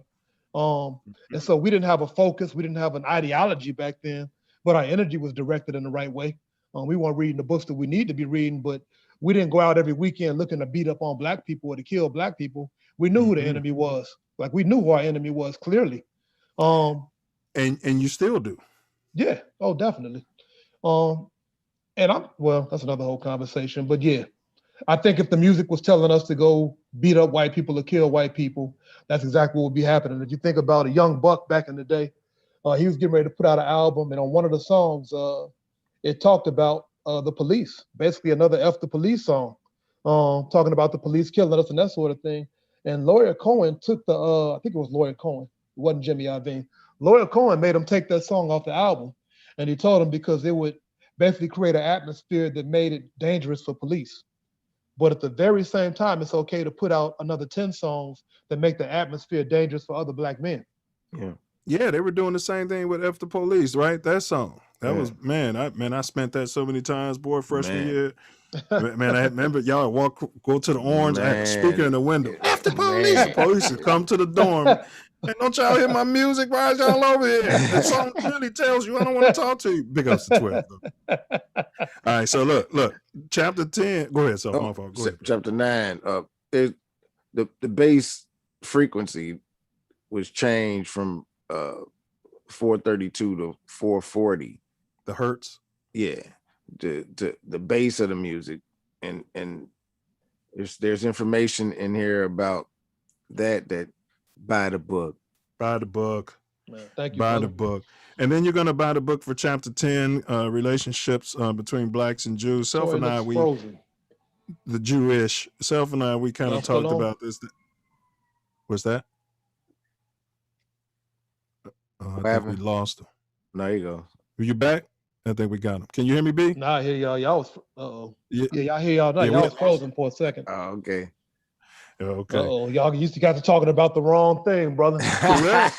Talk about correct, bro. That's why I said we're going to skip this chapter whenever we go here. But Self and I were talking about this. It's a tricky, and the emphasis is on tricky relationship between the Jewish and the blacks, the so-called blacks in America, and before that. But chapter 10 talks about the Jewish and the slave trade. Art as a major component in our culture. So we want you guys to read the book. He talked about Redstone and some other big names and Jimmy Iovine, and we're just not going to talk about that on this platform right now. Y'all got anything to add to that? Well, some of Redstone is dead now. Okay. But somebody took over for him, of course. Of course. And you know, they pretty much had own Viacom and they own BET, so everything we've been watching on BET was pretty much okayed or approved by some old Jewish, like you said, white male. It's not our stuff. That ain't our TV. It's black television as depicted by white people. And we ate all of that up, and we see, you know, if you BET, I think even today, I don't even, if you go past that channel, I go past it because literally every time I go past it, it's the same kind of movies on. Yeah, and those movies are pretty much made by the same people that run BET. Like a lot of the movies that's on there, that's why they're on there, because there's a certain portrayal of us on there. So Oprah and Tyler Perry are well paid for good cause. Man, not our cause. Well, all right. So now we're jumping into chapter 11 here, and then I don't know how you're on time, so you know, we can just jump through this, and if you got to bounce, bro, at any time, you know, we can do the second half. Maybe encourage people to buy the book and read the rest, and then we can unpack the rest. But I did want to at least get through chapter 11. You were talking about the shell game, but you titled it Capitalist Con Game. So let me just read another excerpt here. And you guys, the game is to be sold, not told. And so we're going to tell you some of it. And the rest of it, you got to go out there and, you know, break bread. All right. You know, come on, break bread. Now, you said the best way, this is page 66, the best way to cultivate a population of citizens who embrace the idea of debt and wage peonage is to keep us distracted from the realization that we are indeed polished peons. Many of us go our entire lives without the realization that we possess the means to control our own means of existence as individuals and as a collective. Bro, that's powerful. When you start talking like this, you start sounding like, you know, they'll start throwing isms at you, Marxism, socialism, and communism, and stuff like that. But can you just give us your mindset? I mean, in short, man, because again, I want them to buy the book. It's about self-determination and the fact that we've literally been socialized, indoctrinated, bamboozled into buying into the idea of being in debt, which is basically being controlled by banks or controlled by the federal government, or having a job or needing a job, requiring a job in order to gain access to our basic needs. I look at the homeless people that literally 100 yards from my building. And it's absolutely ridiculous. It's the only thing that keeps them from being able to eat is some fake fiat currency, which is literally something that was concocted up by this government with a small cabal of white men that decided that these people are going to be able to eat. These people are not going to be able to eat. And it's all based on basically your access to fiat currency, which basically you're able to acquire through basically contractually agreeing to being in debt or having a job where somebody controls, you know, whether you're able to have access to these things. I mean, that's literally nonsense. It's literally like agreeing to go into a hamster cage and live in it for the rest of your life. Of course, it's broken down a little bit more scientifically in the book, but we got to get beyond the idea that there's an altruistic or humanitarian capitalism that we can thrive in. We have to grow beyond that. And our ancestors told us that. The Black Panthers have been telling us that. Fred Hampton beat us in the head with it, but we still have not gotten the lessons. We think, just like these white people think, we believe that communism and socialism are bad things. Who taught us that? How are we red scared? You know what I mean? Our biggest issue is white pathology and this fake white supremacy. How are we scared of communism and socialism? That ain't got communalism and collectivism that's African. You know what I mean? That's us.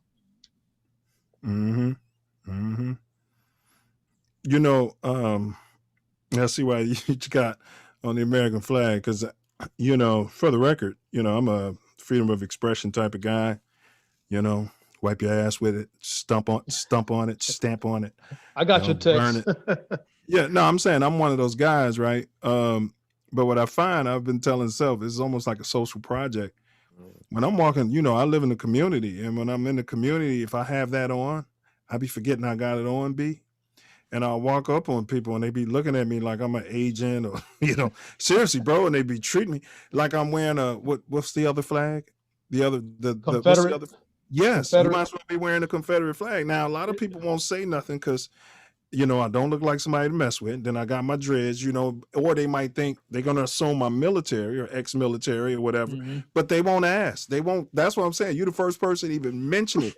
But then let me tell you the flip side of this project, this thought experiment. When I'm in white communities, I'm around white people. When I see 12, they're smiling and talking to me. And, it's weird, bro. It's weird. And it's just because I'm wearing this thing. And we talk about programming and conditioning, right? Yeah. So I tell all the stick-up kids, which kids, don't be stick-up kids, get yourself a job. But if you're going to catch people slipping, all you got to do is walk around with the American flag going, hi. I'm gonna mess you up real quick. Which flag has more? Well, number one, what's the difference between the American and the Confederate flag, and which flag has more blood on it?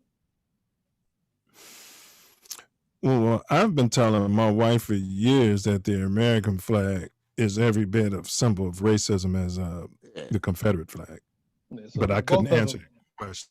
Yeah, they both trash. I couldn't answer that question. Yeah, I don't trip over Confederate flags because anymore. Like, I'll throw both of them away. But either way, I would rather you all keep both flags because I don't need a reminder. But I think some of us do need to be reminded about what the hell reality is, because some of us be forgetting. Keep both flags. Keep your statues. Keep them up too, because we be forgetting. It's a social programming, though, keep people, believing something other than what happened. His story. Hey, but so I told this brother we only needed an hour, but what I want to do before you leave is some stuff in the chat. We can address that, and then you bounce, and then Self Love and I we'll tease these next chapters, the second half of the book, and you cats read it. That's what we would suggest. But okay, so. Corbina Rasuli said, right on, buy the book. Y'all want to know why the music is so damn bad right now. Check it out. Make this book a call to action to put in some work to protect our people from the beast. Man, that's exactly how I feel about that. That's my brother Quabina, my comrade. Yes, sir. Smoke G said, what happened to, Cortez said, what happened to No. Okay, yeah. What happened to conscientious rap? He said, what happened to the conscientious rap? And then you want to answer that? I don't know if that was like a rhetorical question, but go ahead and answer it, bro. Conscious rap is still around. There's plenty of conscious rap around. They just don't play it. Facts upon facts. Man, so we just need to basically, our job, which we've been failing miserably at, is to build and create our own platforms to be able to promote what our children need to hear versus waiting for them to do it. So conscious music ain't gone nowhere. It's just that we don't own the means to basically get it out there. Man, well said. Smoke G has said, yes, the West was more extreme than the East Coast. He's talking about gangster rap again. I think he's a gangster rap sympathizer. Yes. But he said, however, don't forget what the East Coast was saying at that time. And me and you were having this conversation, Bernard, BDP. He says, my 9mm go bang. Again, this goes back to my short bus theory. See, I think they had Chris wrong. They called him out of the group home because they're going to try to get a fetch it. They figured, man, if they get a young rapper and he's got a mom and a dad, it's going to be more difficult to coon this person, typically, if they're from a strong community. But then they figured, man, if I can get some of these short bus cats who are fed into the pre-prison pipeline, who've got talents and skills and throw a little money in front of them, we can get them to write and say anything. But I think they might have made a mistake with Chris. But what do you say to his statement about the BDP Criminal Minded album? Yeah, I actually mentioned that album and that song, that album in the book, because when rap music came out, it reflected all of our reality. It just didn't reflect the consciousness. But that stuff was not the preeminent. It wasn't the main course. It wasn't a main course of chitlins being served to us. Most of the music that we got served was party music, conscious music, music about loving women or kicking it with women, that sort of thing. We had the street element, but that wasn't dominating hip hop at that time. It didn't even dominate his album. Actually, let me think about it though. 9mm, the bridge is over. Album. Yeah, I was gonna say Criminal Minded. It was about Criminal Minded. Yeah, Criminal Minded. That whole album.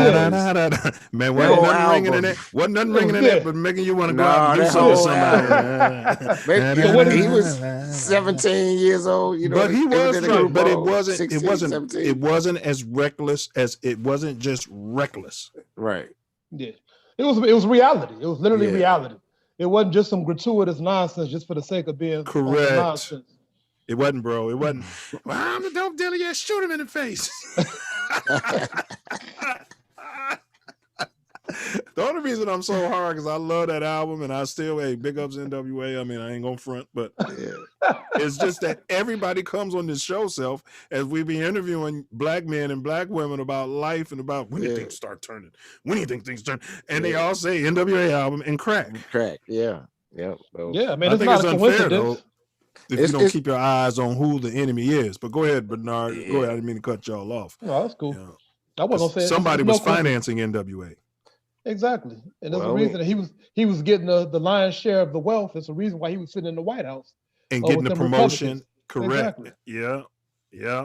All of a sudden on the news, you couldn't take a conscious rapper and say, look at this kid, bro. But go ahead, Self. My bad. I've been cutting you off.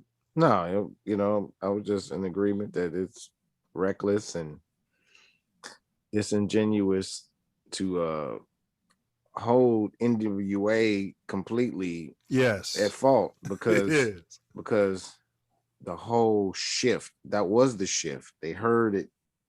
They could say, oh, we can change everything. We can change everything. We went from, we got a self-destruction, and then bam, NWA, and then all that went out the window. It was like, and when you're doing business with a person whose last name is Heller, I mean, what's the root word of Heller, bro? I mean, and then you say, yeah, I got screwed by a person whose last name is Heller. It's like, no, you screwed yourself. He put his name on the contract. Some of these names, I'd be like, oh, are you serious? But Cortez said that Jewish comment is about to get y'all shut down. DJ Grilla said KRS-One, this is Jay Grilla. What up, Jay Grilla? He said KRS-One said that he made that Criminal Minded album to grab the street dude's attention so he could flip it. Okay. Yeah, it might be some hindsight. That's what he said. Right. Your people, just say this. You know how you got a team around you. We can make you look better. It's a classic album. I mean, but the rest of his work has been straight consciousness hitting him in the Facts. head. So. Facts. Edutainment is even doper than that to me. Yeah. Oh, yeah. Edutainment was ridiculous, man. Yeah, edutainment was ridiculous. Hey, but Bernard, bro, hey, look, bro, unless you, man, because like I said, man, this is about you and your thing. So, bro, unless you got something you want to say, tighten it up. And then, but Self Love now, we're gonna keep the show going, and you know what I'm saying. We're gonna discuss the rest of the book. Well, I got to make a call before 10. That's why I had to go for my gig. for my dead peonage piece. But I want to come back, man. Definitely, man. I enjoy talking to y'all. There's a lot more to discuss pertaining to this subject, even outside of the book. But I want the readers to know that, I think y'all mentioned it before, the book is, I use hip hop just like KRS-One used hip hop to grab the streets. This hip hop is used to grab all of us, our kids, the adults, whatever. But the content in the book covers everything from capitalism to classism to history to sociology to all of that business. It's beyond hip hop. It's a lot bigger than hip hop. And it's stuff that I literally want us to. Fred Hampton's energy was to politically orientate the masses. I see it as an obligation. I think a lot of us need to start aiming that direction. If you know the information, we have a responsibility to share it. Facts. Bro, and you're always welcome, bro, to come back on this platform, and I'll definitely be hollering at you. Self, your boy Eddie Sevo said, was PE replaced by NWA, and if so, why? Y'all want to stab at that before this man break out? I mean, I ain't gonna say it's blatantly obvious, but Public Enemy was literally pointing us in a direction of revolution. He was telling us to close down the parasitic shops in the hood. Yes. He was telling us what the government was doing. He was partnering with all of the groups. He was talking about the Mouths. He was talking about the Panthers. He was literally telling us what to do. Dude, all of it. The S1Ws. He had all of the imagery, all of the optics. That was gonna have us on some revolutionary shit. Yeah. And so and you never saw them with one woman with their butt out. Not one. No, so the industry and the government, the commercial industry had a obligation to save the status quo, to basically reverse the direction 180 degrees. We have to turn this shit around. They was like, no, we got to stop this. Just to dehumanize us so that then they can start the prisons, make money off of the prisons, which, like I said, we got to get you back because, Bernard, I know you see they're doing it now with all this increase in crime, and they literally got this police force called platoons, bro, 2 of them that they're going to unleash on the city of Chicago, and they're using literally calling them platoons. Now, they have to clean it up. Don't get me wrong, but this is so similar. They're running news cameras out, and they got all these black women out, and somebody got to do something. You got to protect me. Well, stop kicking the men out. Stop saying you don't need no man. You got to protect me. We need the police. Stop. But that's a whole nother story, bro. But let me say this before I go, because you keep bringing up stuff, man. I know. But man, that's literally what they doing. This was done in the 80s. Like, it's literally the exact same thing. Yeah. Where the Congressional Black Caucus was screaming for them to bring more police into the neighborhood. All the police do is lock more black people up. They don't stop crime. They don't end poverty. They don't change the nature of the schools. They don't end unemployment. They lock up black people. That's all more police does. Man. Or kill more black people. Man, the police need to run to WGCI and iHeartRadio and tell them to stop playing this poisonous music. Why don't they do that? But we're going to continue to offer reactionary responses to our problems if we don't necessarily understand what our problems are. And that's a reactionary response, bring in more police. So I'll end on that. I know, bro. Appreciate you, man. Appreciate you. Hey, man, let me know, man. I appreciate y'all, man, for certain. Thank you very much. Love y'all, too. Hey, much love, honor, respect, always, brother. Facts. Blessings, brother. Yep. Y'all be cool. Yeah, man. Hey, bro. Hey, look, this starts the series off right, doesn't it? Ooh, wee. Yeah. Ooh, wee. Yeah, and we got some more authors we're lining up for you guys. But Self-Love and I ain't finished, but we are going to hold on here. Wait a minute. Go ahead, Self. You were saying ooh wee. My fault. Didn't mean to cut you off. Yeah. Gym Factory.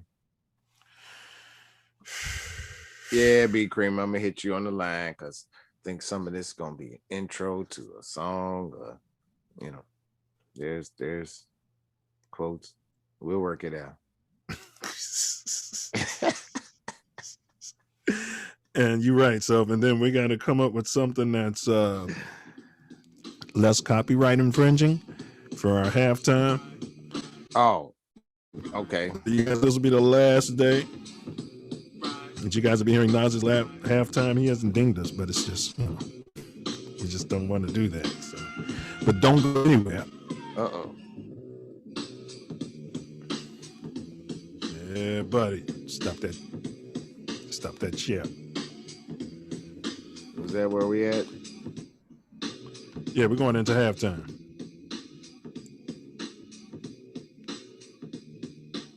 Yes. This has been amazing. We had a great guest. We're going to break it down more. Thank you for being here. I need you to like, share, subscribe. Go ahead, hit the bell, share far and wide. We sat down with author Bernard Creamer, and we'll be back. Check out these videos for your entertainment, edutainment. See you shortly. Like, share, subscribe.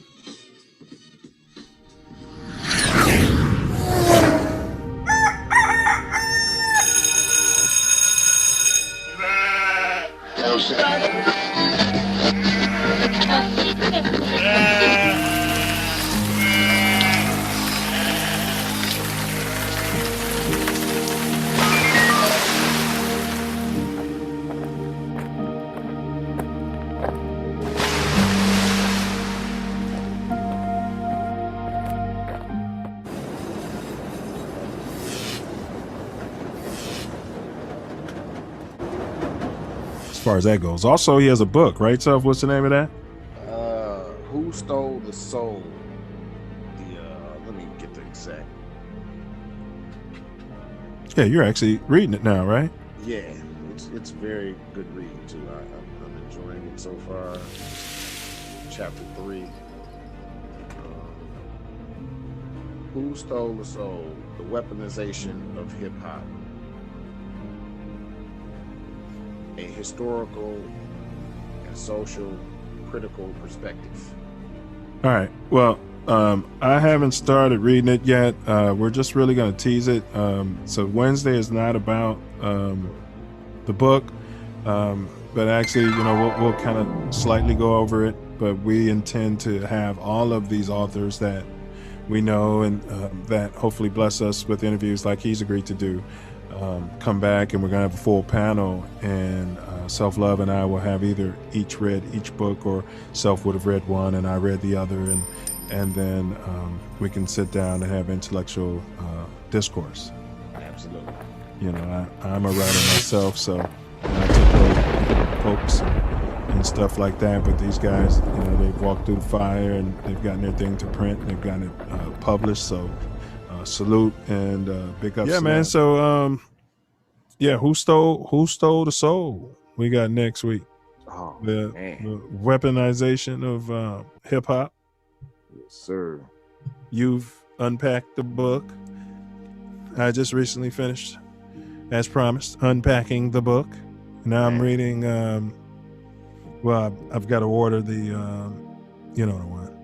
100,000 Reasons Why the Black Man should be angry because Malcolm X got killed and we didn't do nothing about it. Oh, yeah. Yeah. Right. But yes, that's next. If you know, you know. Yeah, that's next. But man, powerful book, man. A lot of brothers who sat on this show was recommending it, and for good reason. Yes. This silverback was one of the first to do our Black Ed, Brother Bernard Creamer. Yes, our Black Ed series, and Gem Factory. Yes. Right? I mean, hell, if these shows were in Sierra Leone, God forbid, you know what I mean? Yeah. Blood gems. But any case, he's agreed to come back because that video, that live got deleted for some reason, but he's agreed to come back, Self, but we're going to unpack the book. Facts. Yeah.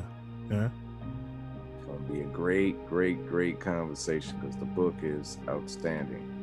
Yeah, we're starting our Black Author series. Yeah. Okay. Yeah. Well, we're not reading the Cliff Notes. We're actually going to read the what, Self? Book. But at any rate, that's next week, good brother. So, hey, big ups, huh? Big ups, man. So go. Looking forward to that conversation. thumb through it, Self. Thumb through the book. Get yourself back up to breast. I know. As we do it for Wordsmith's final words after that.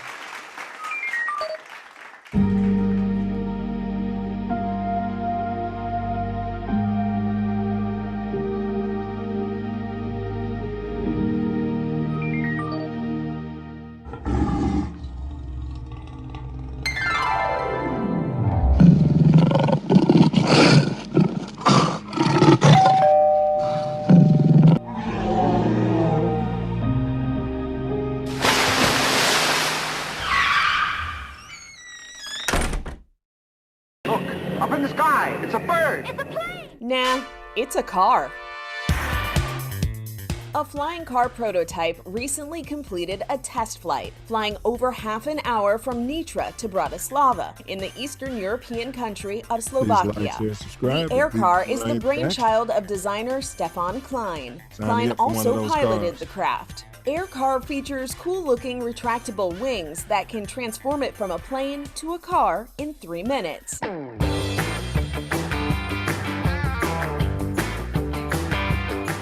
It has a fixed propeller powered by a 160 horsepower BMW engine and has a maximum cruising speed of 118 miles per hour.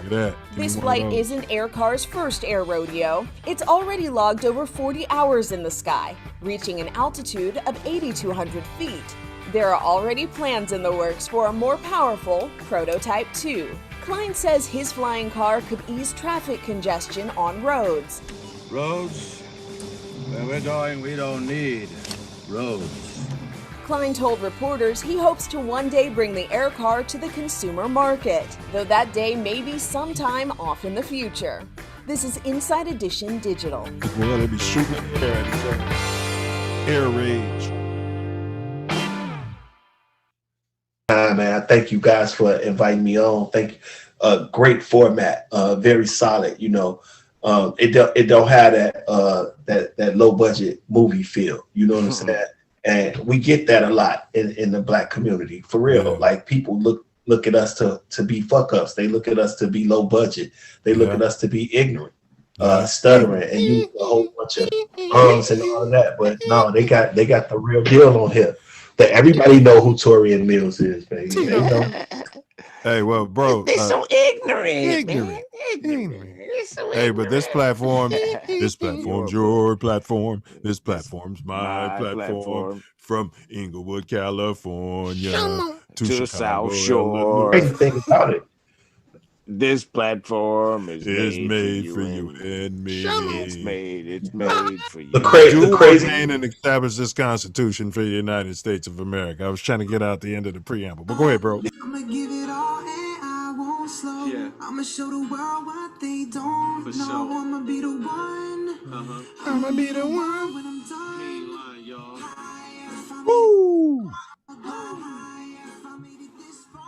Welcome back to the Self Luv Show, where we had author Bernard Creamer on the weaponization of hip hop, and we're going to continue to break down this great work as far as I'm concerned. As we listen to my man Trife Mac.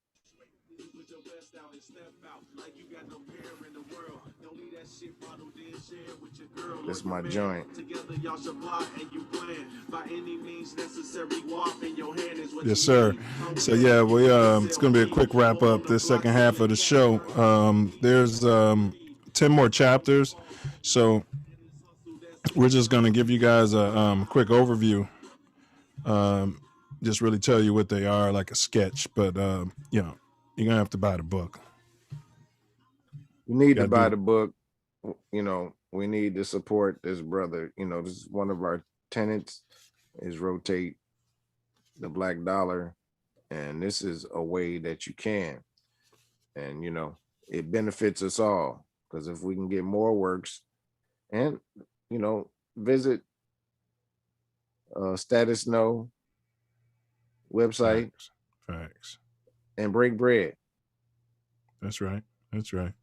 get this information. The information is the key. Yes. The information is the key.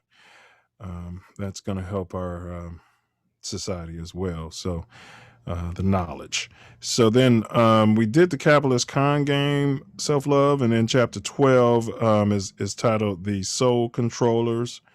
That's where this brother breaks down 6 media magnates that are pretty much in charge of everything at this point. He took a jab or two at love and hip hop. Maybe he liked it, maybe he didn't. You got to buy the book. Facts. Yeah. And in chapter 13, he touched on the propaganda. Let me go into that propaganda because it's something I wanted to read. Right. Black death porn. Yes, definitely want to read that. I've been talking about this, so that if I was a white supremacist, racist jackass, I'd want to see the news showing a bunch of black people being shot and thrown in jail and taken a perp walk. I would love that. Yes. Right? My ratings would be high. And it's social programming. So everybody that's watching that sees that. It's win-win for white supremacists. Yes, because your social programming, we perform that. If that's what they're showing on there, and then that's what's in the music, and that's what's on their entertainment. It doesn't only socialize the white people that think that we're criminals. It socializes us. That's what I said. That's exactly what I said. Yeah. Well, good job. Yeah. Yeah. So yeah, exactly. So, and so, so that he referred to it as black death porn. Let me see here. It was this chapter was just in depth. It's propaganda. That's what it is. Propaganda. Propaganda. Yeah. It's the name of the title. You said the conscious mind is like only 10% above, and gems like that. So and the subconscious mind is what rules, activities, which is, gems after gems. So get the book. We need to spread this book because so on page more than about hip hop.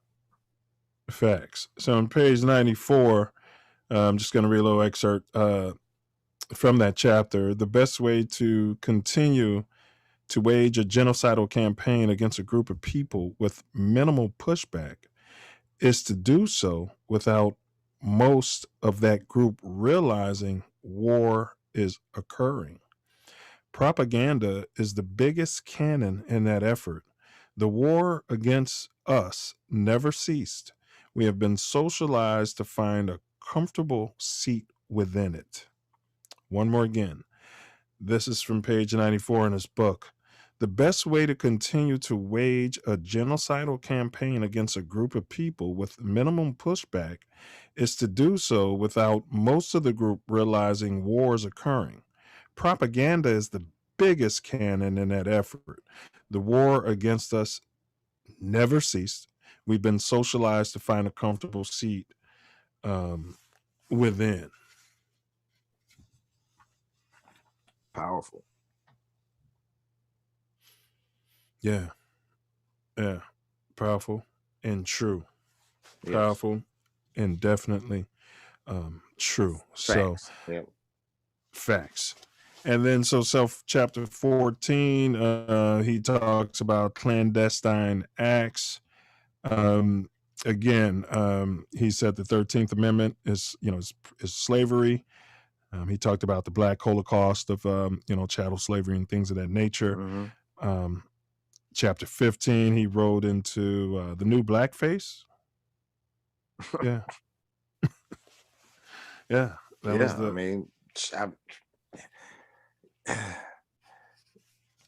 book.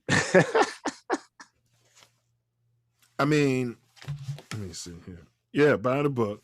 Because yes, it is like, do we want to show the picture out there? Because the new blackface, Google new blackface and you'll see some of these artists of today literally in blackface. Some of your biggest artists. Such as who? I believe there's a Drake in there out there. And I guess maybe I should just Google, and I was telling them to Google because I've seen it. Yeah, well, here's an artist that jumps out at me. And they talk about the new blackface. Man, I wish nothing but the best for this kid, but this is like my boy Julio. Julio Folio. And his name is Julio Folio. Julio Folio, bro, is his name. All right. Okay, chapter 15 is the new blackface. So let me go to, I wanted to read this. Many of us venture into restaurants and fast food establishments and consume food without a second thought about who prepares the food. We eat and we trust that the foods we eat will not leave us ill or deceased. We trust our local municipalities to adequately inspect restaurants to ensure that they are up to code. By the same notion, we consume media from various mediums throughout our day without a second thought as to who delivers it to us. We are addicted. We consume it for the salt. Yep, people not paying attention. They're going to use everything to their advantage that they can. They being, you figure it out who they are. But next week, right here on the Self Luv Show, Wednesday at 7 p.m. Central Standard Time, we're going to reboot the Corona Peter Pandemic panel. All right. Yeah, we got two doctors. And the Self Luv Nation should be familiar with both of them. Dr. Gay is returning back in the building. He was on our first two Corona panels. Yep. Yeah. And then Dr. Coney has agreed to be a first-time participant in the Corona panel. That's right. Beautiful. He's, quote, end quote, replacing my ship, Dr. Honore, who's, of course, irreplaceable. So. Right. But, you know, yeah, can't be here. Yeah. And then we got the good pastor, Pastor Bryant Stewart. Amazing. That's going to be great. Yeah. Yeah. So we're focusing specifically on any side effects. We've been hearing some hubbub about the Johnson & Johnson. We're going to talk about sort of, the jab or the vax, as you guys call it. And also, the variants. We'll get more into, science versus, religion and where we're going as a society, because you see, a lot of what's actually panned out. It's been what I've been talking about as opposed to what these guys have been talking about. Yeah. Seriously. Facts. At the end of the day, you got to open this thing back up. You see, they're still talking about, but it don't matter. I said this at the beginning. At some point, you're going to have to open this thing back up. Right? And it's not going to be cured.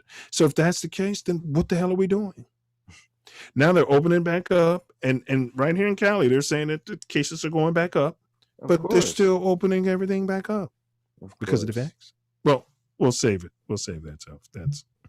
We'll save that for the doctors and the good pastor. I mean, yeah, the fact that they open it up to everybody is, indication that they want it to go back up. But we'll save that.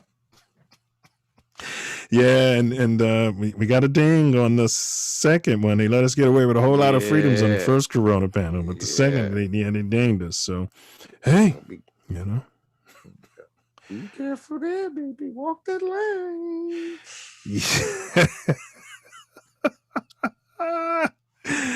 And again, you cats check out that Mouthpiece Included. It's Thursday, 9 p.m. Central. That's tomorrow. It's a live stream. The panel's always open for anybody who wants to come in and chime in. The topic tomorrow, as I mentioned earlier, it's the great white, quote, bust, end quote. Self, you mentioned one of them. I'm doing my top 9. You mentioned one of them I had forgot about. He's on the list. I'll give this one out. Darko. Yeah. Everybody wants to talk about Kwame the Quote, and they don't talk about this guy. Yeah. Picked in between like LeBron and Melo. Yeah, he couldn't even move his feet. And they were trying to say he was this versatile. He was 17 or something. Yes. It was just. We couldn't have found a 17-year-old fat kid in the U.S. and did that. But I guess we can save that as well. That's mouthpiece included. So you cats make sure when you do show up, guard your grill, knuckle up, and don't forget to bring your mouthpiece. And self-love, I'm going to toss it to you for my personal favorite part of the show, and that's going to be Tory Wordsmith's final words. Out.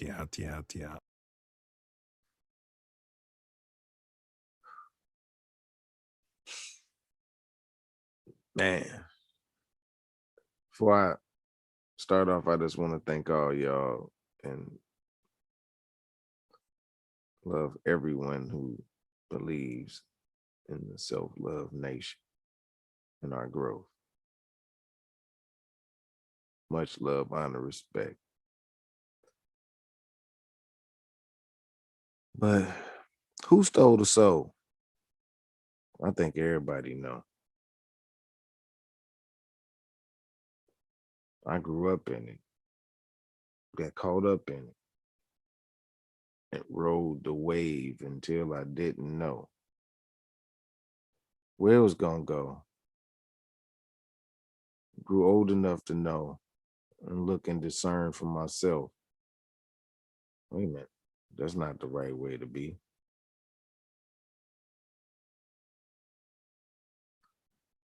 But the industry has never grown up. They get young people that they can corrupt. Tell them this is what they need to do if they want to come up.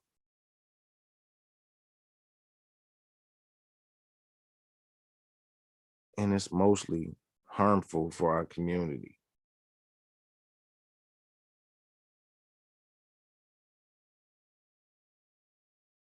Because there is no unity.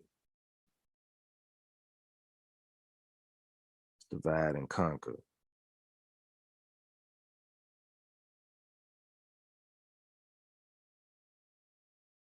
We need to change that. At least the like minds, so higher levels, we could claim that. Remain there. Do what we need to do. Life might be hard, but fair.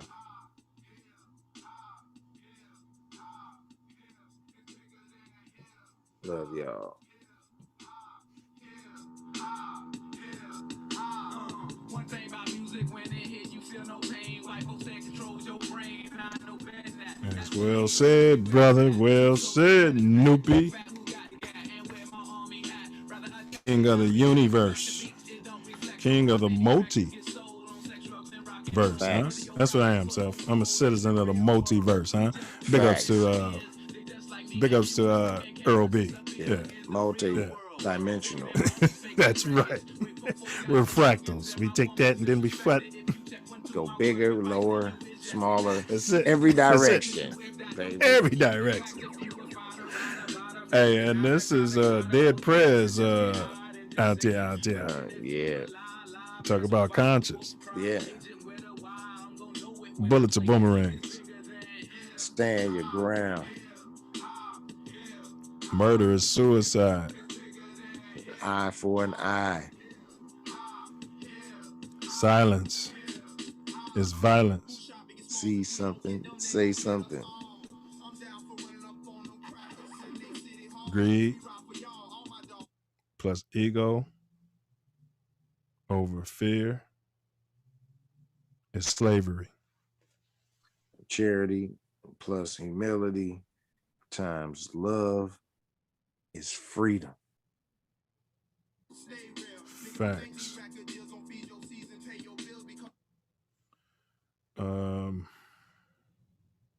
Do not answer questions. Question everything. Facts.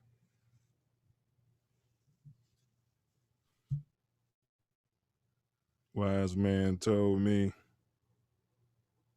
fear is an illusion.